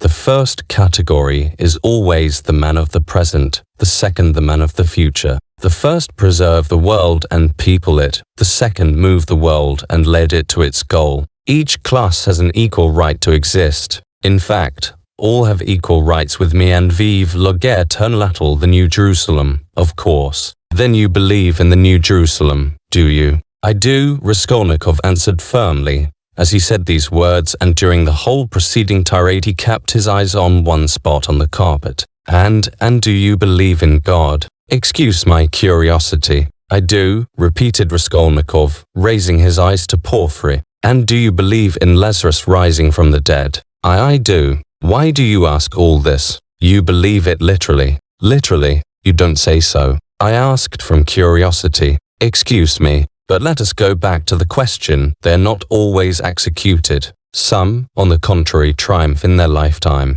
Oh, yes, some attain their ends in this life, and then they begin executing other people, if it's necessary. Indeed, for the most part they do. Your remark is very witty. Thank you. But tell me this, how do you distinguish those extraordinary people from the ordinary ones? Are there signs at their birth? I feel there ought to be more exactitude, more external definition. Excuse the natural anxiety of a practical law-abiding citizen, but couldn't they adopt a special uniform? For instance, couldn't they wear something, be branded in some way? For you know, if confusion arises and a member of one category imagines that he belongs to the other, begins to eliminate obstacles as you so happily expressed it, then no, that very often happens. That remark is wittier than the other. Thank you. No reason to. But take note that the mistake can only arise in the first category. That is among the ordinary people, as I perhaps unfortunately called them. In spite of their predisposition to obedience, very many of them, through a playfulness of nature, sometimes vouchsafed even to the cow, like to imagine themselves advanced people, destroyers, and to push themselves into the new movement, and this quite sincerely. Meanwhile, the really new people are very often unobserved by them, or even despised as reactionaries of groveling tendencies. But I don't think there is any considerable danger here, and you really need not be uneasy, for they never go very far. Of course, they might have a thrashing sometimes for letting their fancy run away with them and to teach them their place, but no more. In fact, even this isn't necessary, as they castigate themselves, for they are very conscientious. Some perform this service for one another, and others chastise themselves with their own hands. They will impose various public acts of penitence upon themselves with a beautiful and edifying effect. In fact, you've nothing to be uneasy about. It's a law of nature. Well, you have certainly set my mind more at rest on that score. But there's another thing worries me. Tell me, please, are there many people who have the right to kill others, these extraordinary people? I am ready to bow down to them, of course, but you must admit it's alarming if there are a great many of them. Oh, you needn't worry about that either, Raskolnikov went on in the same tone. People with new ideas, people with the faintest capacity for saying something new, are extremely few in number, extraordinarily so in fact. One thing only is clear, that the appearance of all these grades and subdivisions of man must follow with unfailing regularity some law of nature. That law, of course, is unknown at present, but I'm convinced that it exists, and one day may become known. The vast mass of mankind is mere material, and only exists in order by some great effort, by some mysterious process, by means of some crossing of races and stocks, to bring into the world at last perhaps 1 man out of 1,000 with a spark of independence. 1 in 10,000, perhaps he speak roughly, approximately, is born with some independence, and with still greater independence 1 in 100,000. The man of genius is one of millions, and the great geniuses, the crown of humanity, appear on earth perhaps 1 in many thousand millions. In fact, I have not peeped into the retort in which all this takes place, but there certainly is and must be a definite law. It cannot be a matter of chance. Why are you both joking? Razumihin cried at last. There you sit, making fun of one another. Are you serious, Rodya? Raskolnikov raised his pale and almost mournful face and made no reply, and the unconcealed, persistent, nervous, and disconcerted sarcasm of Porfiry seemed strange to Razumihin beside that quiet and mournful face. Well, brother, if you are really serious, you are right, of course, in saying that it's not new, that it's like what we've read and heard 1,000 times already. But what is really original in all this, and is exclusively your own, to my horror, is that you sanction bloodshed in the name of conscience, and, excuse my saying so, with such fanaticism. That, I take it, is the point of your article. But that sanction of bloodshed by conscience is to my mind more terrible than the official, legal sanction of bloodshed.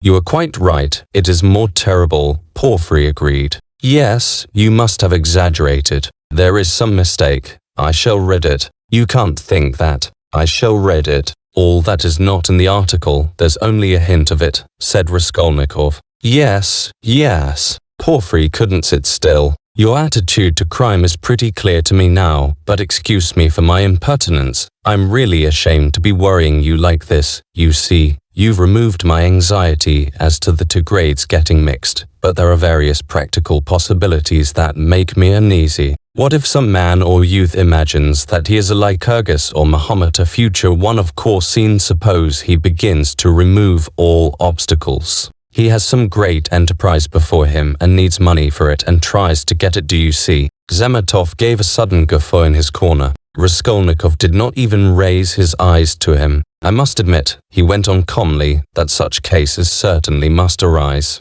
The vain and foolish are particularly apt to fall into that snare, young people especially. Yes, you see. Well then, what then? Raskolnikov smiled in reply. That's not my fault. So it is and so it always will be. He said just now, he nodded at Razumihin, that I sanction bloodshed. Society is too well protected by prisons, banishment, criminal investigators, penal servitude. There's no need to be uneasy. You have but to catch the thief. And what if we do catch him? Then he gets what he deserves. You are certainly logical, but what of his conscience? Why do you care about that? Simply from humanity. If he has a conscience, he will suffer for his mistake. That will be his punishment as well as the prison. But the real geniuses, asked Razumihin frowning, those who have the right to murder, oughtn't they to suffer at all even for the blood they've shed? Why the word ought? It's not a matter of permission or prohibition.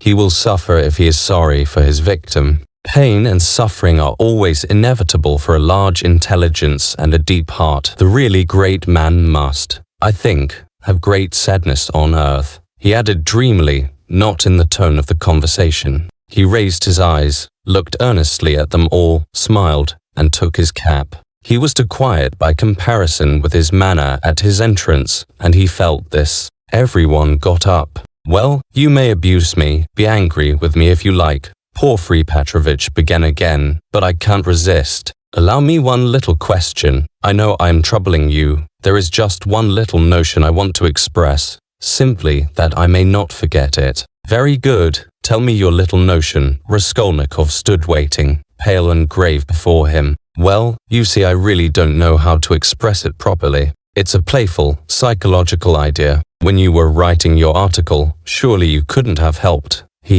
fancying yourself just a little, an extraordinary man, uttering a new word in your sense. That's so, isn't it? Quite possibly, Raskolnikov answered contemptuously. Razumihin made a movement. And, if so, could you bring yourself in case of worldly difficulties and hardship or for some service to humanity overstep obstacles? For instance, to rob and murder. And again he winked with his laughed eye, and laughed noiselessly just as before. If I did, I certainly should not tell you, Raskolnikov answered with defiant and haughty contempt. No, I was only interested on account of your article, from a literary point of view. Foo. How obvious and insolent that is. Raskolnikov thought with repulsion. Allow me to observe, he answered dryly, that I don't consider myself a Mahomet or a Napoleon, nor any personage of that kind, and not being one of them, I cannot tell you how I should act. Oh, come, don't we all think ourselves Napoleons now in Russia?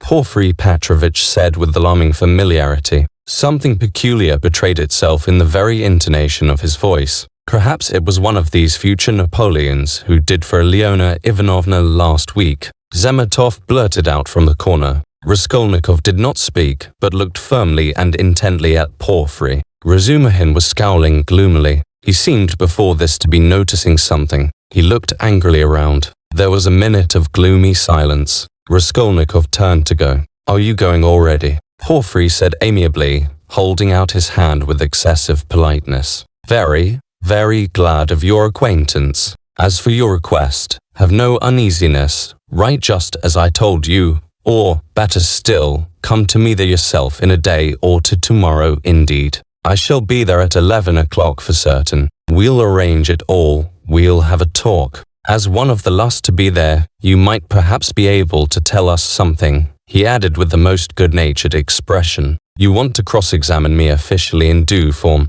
Raskolnikov asked sharply. Oh, why? That's not necessary for the present. You misunderstand me. I lose no opportunity, you see, and I've talked with all who had pledges. I obtained evidence from some of them, and you are the last. Yes, by the way, he cried, seemingly suddenly delighted. I just remember. What was I thinking of? He turned to Razumihin. You were talking my ears off about that Nikolai, of course. I know very well. He turned to Raskolnikov, that the fellow is innocent, but what is one to do? We had to trouble Dmitri too. This is the point. This is all. When you went up the stairs it was past 7, wasn't it? Yes, answered Raskolnikov, with an unpleasant sensation at the very moment he spoke that he need not have said it. Then when you went upstairs between 7 and 8, didn't you see in a flat that stood open on a second story? Do you remember? 2 workmen, or at least one of them. They were painting there. Didn't you notice them? It's very, very important for them. Painters. No, I didn't see them, Raskolnikov answered slowly, as though ransacking his memory, while at the same instant he was racking every nerve, almost swooning with anxiety to conjecture as quickly as possible where the trap lay and not to overlook anything. No, I didn't see them, and I don't think I noticed a flat like that open. But on the 4th story, he had mastered the trap now and was triumphant. I remember now that someone was moving out of the flat opposite Ilyona Ivanovna's. I remember it clearly. Some porters were carrying out a sofa and they squeezed me against the wall. But painters, no. I don't remember that there were any painters, and I don't think that there was a flat open anywhere. No, there wasn't. What do you mean? Razumihin shouted suddenly, as though he had reflected and realized. Why, it was on the day of the murder the painters were at work, and he was there 3 days before. What are you asking? Phew, I have muddled it. Porphyry slapped himself on the forehead. Deuce take it, this business is turning my brain. He addressed Raskolnikov somewhat apologetically. It would be such a great thing for us to find out whether anyone had seen them between 7 and 8 at the flat, so I fancied you could perhaps have told us something. I quite muddled it. Then you should be more careful, Razumihin observed grimly. The last words were uttered in the passage. Porphyry Petrovitch saw them to the door with excessive politeness. They went out into the street gloomy and sullen, and for some steps they did not say a word. Raskolnikov drew a deep breath. Chapter 6. I don't believe it. I can't believe it, repeated Razumihin, trying in perplexity to refute Raskolnikov's arguments. They were by now approaching Bakolyev's lodgings, where Pulcheria Alexandrovna and Downier had been expecting them a long while. Razumihin kept stopping on the way in the heat of discussion, confused and excited by the very fact that they were for the first time speaking openly about it. Don't believe it, then, answered Raskolnikov with a cold, careless smile. You were noticing nothing as usual, but I was weighing every word. You are suspicious. That is why you weighed their words. Certainly. I agree. Porphyry's tone was rather strange, and still more that wretch Semetov. You are right, there was something about him, but why? Why? He has changed his mind since last night. Quite the contrary. If they had that brainless idea, they would do their utmost to hide it and conceal their cards so as to catch you afterwards. But it was all impudent and careless. If they had had facts, real facts are at least grounds for suspicion, then they would certainly have tried to hide their game. In the hope of getting more, they would have made a search long ago besides, but they have no facts, not one. It is all miragile ambiguous, simply a floating idea. So they tried to throw me out by impudence. And perhaps he was irritated at having no facts, and blurted it out in his vexation, or perhaps he has some plan. He seems an intelligent man. Perhaps he wanted to frighten me by pretending to know. They have a psychology of their own, brother, but it is loathsome explaining it all. Stop, And it's insulting. I understand you. But since we have spoken openly now, and it is an excellent thing that we have at last, am glad.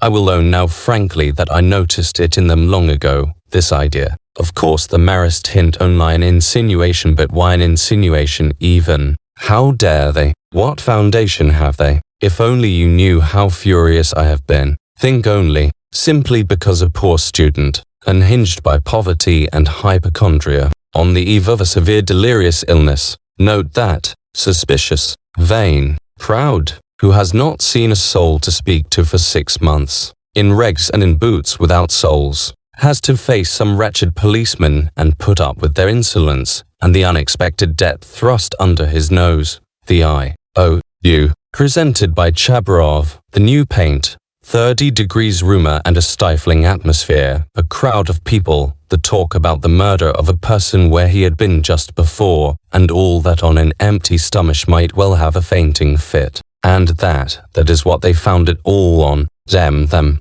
I understand how annoying it is, but in your place, Rodia, I would laugh at them, or better still, spit in their ugly faces, and spit a dozen times in all directions. I'd hit out in all directions, neatly too, and so I'd put an end to it. Damn them. Don't be downhearted. It's a shame. He really has put it well, though, Raskolnikov thought. Damn them. But the cross-examination again, tomorrow, he said with bitterness. Must I really enter into explanations with them? I feel vexed as it is that I condescended to speak to Zametov yesterday in the restaurant. Damn it. I will go myself to Porfiry. I will squeeze it out of him. As one of the family, he must let me know the ins and outs of it all. And as for Zametov, at last he sees through him, thought Raskolnikov. Stay, cried Razumihin, seizing him by the shoulder again. Stay, you were wrong. I have thought it out. You are wrong. How was that a trap?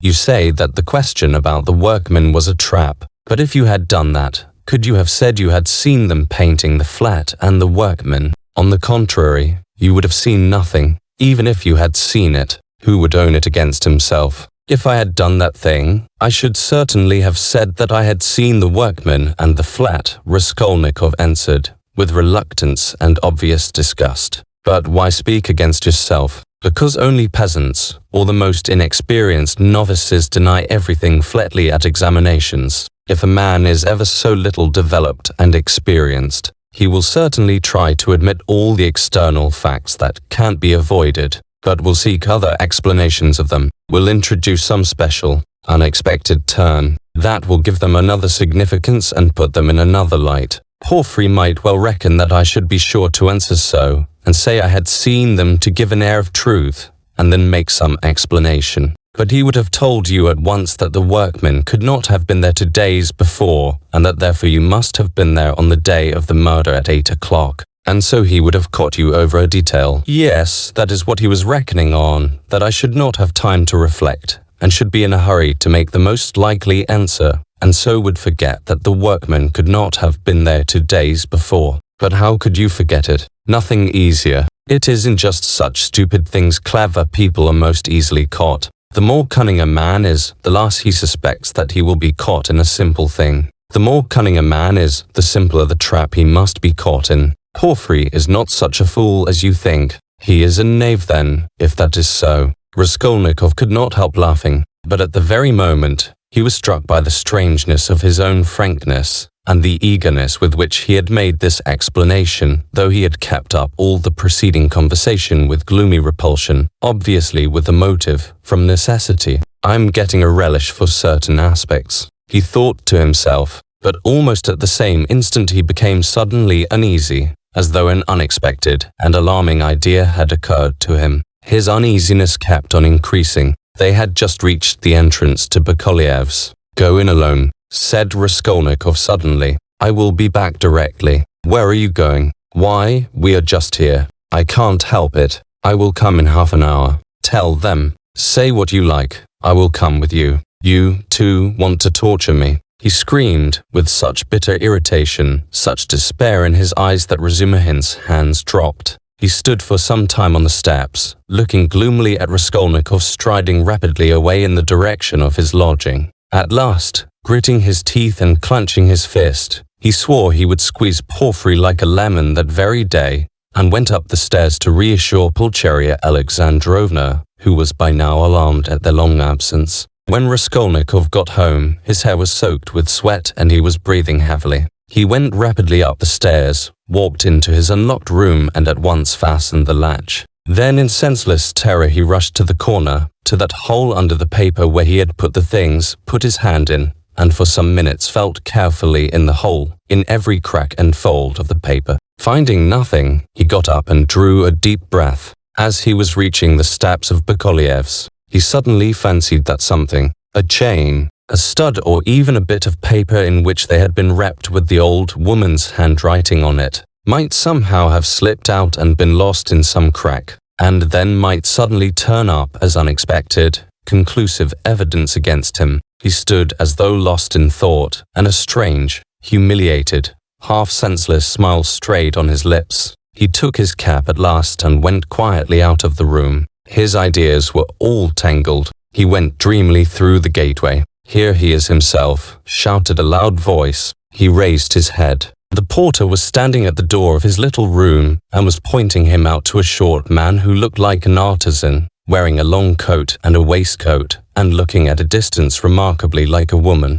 He stooped, and his head in a greasy cap hung forward. From his wrinkled, flabby face he looked over 50. His little eyes were lost in fat, and they looked out grimly, sternly and discontentedly. "What is it?" Raskolnikov asked, going up to the porter. The man stole a look at him from under his brows, and he looked at him attentively, deliberately. Then he turned slowly and went out of the gate into the street without saying a word. "What is it?" cried Raskolnikov. "Why, he there was asking whether a student lived here, mentioned your name and whom you lodged with. I saw you coming and pointed you out and he went away. It's funny." The porter seemed rather puzzled, but not much so, and after wondering for a moment he turned and went back to his room. Raskolnikov ran after the stranger, and at once caught sight of him walking along the other side of the street with the same even, deliberate step, with his eyes fixed on the ground, as though in meditation. He soon overtook him, but for some time walked behind him. At last, moving on to a level with him, he looked at his face. The man noticed him at once, looked at him quickly, but dropped his eyes again, and so they walked for a minute side by side without uttering a word. "You were inquiring for me of the porter," Raskolnikov said at last, but in a curiously quiet voice. The man made no answer. He didn't even look at him. Again they were both silent. "Why do you come and ask for me and say nothing? What's the meaning of it?" Raskolnikov's voice broke and he seemed unable to articulate the words clearly. The man raised his eyes this time and turned a gloomy, sinister look at Raskolnikov. "Murderer," he said suddenly in a quiet but clear and distinct voice. Raskolnikov went on walking beside him. His legs felt suddenly weak, a cold shiver ran down his spine, and his heart seemed to stand still for a moment, then suddenly began throbbing as though it were set free. So they walked for about 100 paces, side by side in silence. The man did not look at him. "What do you mean, what is? Who is a murderer?" muttered Raskolnikov hardly audibly. "You are a murderer," the man answered still more articulately and emphatically, with a smile of triumphant hatred, and again he looked straight into Raskolnikov's pale face and stricken eyes. They had just reached the crossroads. The man turned to the left without looking behind him. Raskolnikov remained standing, gazing after him. He saw him turn round 50 paces away and look back at him still standing there. Raskolnikov could not see clearly, but he fancied that he was again smiling the same smile of cold hatred and triumph. With slow faltering steps, with shaking knees, Raskolnikov made his way back to his little garret, feeling chilled all over. He took off his cap and put it on the table, and for 10 minutes he stood without moving. Then he sank exhausted on the sofa, and with a weak moan of pain he stretched himself on it. So he lay for half an hour. He thought of nothing. Some thoughts or fragments of thoughts, some images without order or coherence floated before his mind, faces of people he had seen in his childhood or met somewhere once, whom he would never have recalled. The belfry of the church at V, the billiard table in a restaurant and some officers playing billiards, the smell of cigars in some underground tobacco shop, a tavern room, a back staircase quite dark, all sloppy with dirty water and strewn with eggshells, and the Sunday bells floating in from somewhere. The images followed one another, whirling like a hurricane. Some of them he liked and tried to clutch at, but they faded, and all the while there was an oppression within him. But it was not overwhelming. Sometimes it was even pleasant. The slight shivering still persisted, but that too was an almost pleasant sensation. He heard the hurried footsteps of Razumihin. He closed his eyes and pretended to be asleep. Razumihin opened the door and stood for some time in the doorway as though hesitating. Then he stepped softly into the room and went cautiously to the sofa. Raskolnikov heard Nastasia's whisper, "Don't disturb him. Let him sleep. He can have his dinner later." "Quite so," answered Razumihin. Both withdrew carefully and closed the door. Another half-hour passed. Raskolnikov opened his eyes, turned on his back again, clasping his hands behind his head. Who is he? Who is that man who sprang out of the earth? Where was he? What did he see? He has seen it all, that's clear. Where was he then? And from where did he see? Why has he only now sprung out of the earth? And how could he see? Is it possible? Continued Raskolnikov, turning cold and shivering. And the jewel case Nikolai found behind the door, was that possible? A clue. You miss an infinitesimal line and you can build it into a pyramid of evidence. A fly flew by and saw it. Is it possible? He felt with sudden loathing how weak, how physically weak he had become. I ought to have known it, he thought with a bitter smile. And how dared I, knowing myself, knowing how I should be, take up an axe and shed blood? I ought to have known beforehand. Ah, but I did know, he whispered in despair. At times he came to a standstill at some thought. No, those men are not made so. The real master, to whom all is permitted storms toil on, makes a massacre in Paris, forgets an army in Egypt, wastes 500,000 men in the Moscow expedition and gets off with a jest at Vilna, and altars are set up to him after his death, and so all is permitted. No, such people, it seems, are not of flesh but of bronze. One suddenly irrelevant idea almost made him laugh. Napoleon, the pyramids, Waterloo, and a wretched skinny old woman, a pawnbroker with a red trunk under her, but it's a nice hash for Porfiry Petrovitch to digest. How can they digest it? It's too inartistic. A Napoleon creep under an old woman's bed. Ugh, how loathsome. At moments he felt he was raving. He sank into a state of feverish excitement. The old woman is of no consequence, he thought, hotly and incoherently.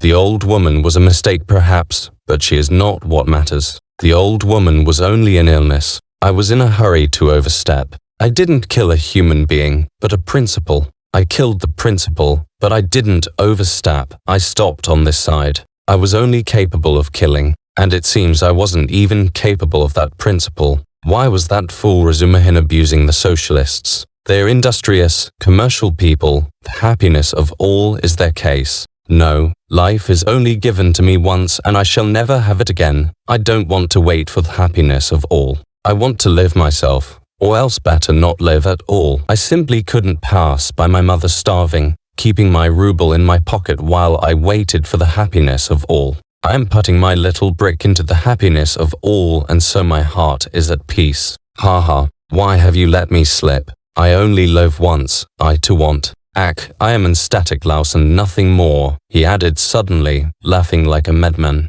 Yes, I am certainly a louse, he went on, clutching at the idea, gloating over it and playing with it with vindictive pleasure. In the first place, because I can reason that I'm one, and secondly, because for a month past I have been troubling benevolent Providence, calling it to witness that not for my own fleshly lusts did I undertake it, but with a grand and noble object, ha ha. Thirdly, because I aimed at carrying it out as justly as possible, weighing, measuring and calculating. Of all the lice I picked out the most useless one and proposed to take from her only as much as I needed for the first step, no more nor less, so the rest would have gone to a monastery, according to her will, ha ha. And what shows that I'm utterly a louse, he added, grinding his teeth, is that I am perhaps viler and more loathsome than the louse I killed, and I felt beforehand that I should tell myself so after killing her. Can anything be compared with the horror of that? The vulgarity, the abjectness, I understand the prophet with his saber on his steed. Allah commands and trembling creation must obey. The prophet is right. He is right when he sets a battery across the street and blows up the innocent and the guilty without deigning to explain. It's for you to obey, trembling creation, and not to have desires, for that's not for you. I shall never, never forgive the old woman. His hair was soaked with sweat, his quivering lips were parched, his eyes were fixed on the ceiling. Mother, sister, oh, I loved them. Why do I hate them now? Yes, I hate them. I feel a physical hatred for them. I can't bear them near me. I went up to my mother and kissed her. I remember. To embrace her and think if she only knew, shall I tell her then? That's just what I might do. She must be the same as I am, he added, straining himself to think, as it was struggling with delirium. Ah, how I hate the old woman now. I feel I should kill her again if she came to life. Poor Lizaveta. Why did she come in? It's strange though. Why is it I scarcely ever think of her, as though I hadn't killed her? Lizaveta, Sonia, poor gentle things, with gentle eyes. Dear women, why don't they weep? Why don't they moan? They give up everything, their eyes are soft and gentle. Sonia, Sonia, gentle Sonia. He lost consciousness. It seemed strange to him that he didn't remember how he got into the street. It was late evening. The twilight had fallen and the full moon was shining more and more brightly, but there was a peculiar breathlessness in the air. There were crowds of people in the street. Workmen and business people were making their way home. Other people had come out for a walk. There was a smell of mortar, dust and stagnant water. Raskolnikov walked along, mournful and anxious. He was distinctly aware of having come out with the purpose of having to do something in a hurry, but what it was he had forgotten. Suddenly he stood still and saw a man standing on the other side of the street, beckoning to him. He crossed over to him, but at once the man turned and walked away with his head hanging, as though he had made no sign to him. Stay, did he really beckon? Raskolnikov wondered, but he tried to overtake him. When he was within 10 paces, he recognized him and was frightened. It was the same man with stooping shoulders in the long coat. Raskolnikov followed him at a distance. His heart was beating. They went down a turning. The man still did not look round. Does he know I am following him? Thought Raskolnikov. The man went into the gateway of a big house. Raskolnikov hastened to the gate and looked in to see whether he would look round and sign to him. In the courtyard the man did turn round and again seemed to beckon him. Raskolnikov at once followed him into the yard, but the man was gone. He must have gone up the first staircase. Raskolnikov rushed after him. He heard slow measured steps to flights above. The staircase seemed strangely familiar. He reached the window on the first floor. The moon shone through the panes with a melancholy and mysterious light. Then he reached the second floor. Ah, this is the flat where the painters were at work, but how was it he did not recognize it at once? The steps of the man above had died away, so he must have stopped or hidden somewhere. He reached the third story. Should he go on? There was a stillness that was dreadful, but he went on. The sound of his own footsteps scared and frightened him. How dark it was. The man must be hiding in some corner here. Oh, the flat was standing wide open. He hesitated and went in. It was very dark and empty in the passage, as though everything had been removed. He crept on tiptoe into the parlor, which was flooded with moonlight. Everything there was as before, the chairs, the looking-glass, the yellow sofa and the pictures in the frames. A huge, round, copper-red moon looked in at the windows. It's the moon that makes it so still, weaving some mystery, thought Raskolnikov. He stood and waited a long while, and the more silent the moonlight, the more violently his heart beat, till it was painful, and still the same hush. Suddenly he heard a momentary sharp crack like the snapping of a splinter, and all was still again. A fly flew up suddenly and struck the window pane with a plaintive buzz. At that moment he noticed in the corner between the window and the little cupboard something like a cloak hanging on the wall. Why is that cloak here? He thought. It wasn't there before. He went up to it quietly and felt that there was someone hiding behind it. He cautiously moved the cloak and saw, sitting on a chair in the corner, the old woman bent double so that he couldn't see her face, but it was she. He stood over her. She is afraid, he thought. He stealthily took the axe from the noose and struck her one blow, then another on the skull. But strange to say, she did not stir, as though she were made of wood. He was frightened, bent down nearer, and tried to look at her, but she, too, bent her head lower. He bent right down to the ground and peeped up into her face from below. He peeped and turned cold with horror. The old woman was sitting and laughing, shaking with noiseless laughter, doing her utmost that he should not hear it. Suddenly he fancied that the door from the bedroom was opened a little and that there was laughter and whispering within. He was overcome with frenzy and he began hitting the old woman on the head with all his force, but at every blow of the axe the laughter and whispering from the bedroom grew louder and the old woman was simply shaking with mirth. He was rushing away, but the passage was full of people, the doors of the flats stood open, and on the landing, on the stairs, and everywhere below there were people, rows of heads, all looking, but huddled together in silence and expectation. Something gripped his heart, his legs were rooted to the spot, they would not move. He tried to scream and woke up. He drew a deep breath but his dream seemed strangely to persist. His door was flung open and a man whom he had never seen stood in the doorway watching him intently. Raskolnikov had hardly opened his eyes and he instantly closed them again. He lay on his back without stirring. Is it still a dream? He wondered and again raised his eyelids hardly perceptibly. The stranger was standing in the same place, still watching him. He stepped cautiously into the room, carefully closing the door after him, went up to the table, paused a moment, still keeping his eyes on Raskolnikov, and noiselessly seated himself on the chair by the sofa. He put his hat on the floor beside him and leaned his hands on his cane and his chin on his hands. It was evident that he was prepared to wait indefinitely. As far as Raskolnikov could make out from his stolen glances, he was a man no longer young, stout, with a full, fair, almost whitish beard. 10 minutes passed. It was still light, but beginning to get dusk. There was complete stillness in the room. Not a sound came from the stairs. Only a big fly buzzed and fluttered against the window pane. It was unbearable at last. Raskolnikov suddenly got up and sat on the sofa. Come, tell me what you want. I knew you were not asleep, but only pretending, the stranger answered oddly, laughing calmly. Arkady Ivanovich Svidrigailov. Allow me to introduce myself.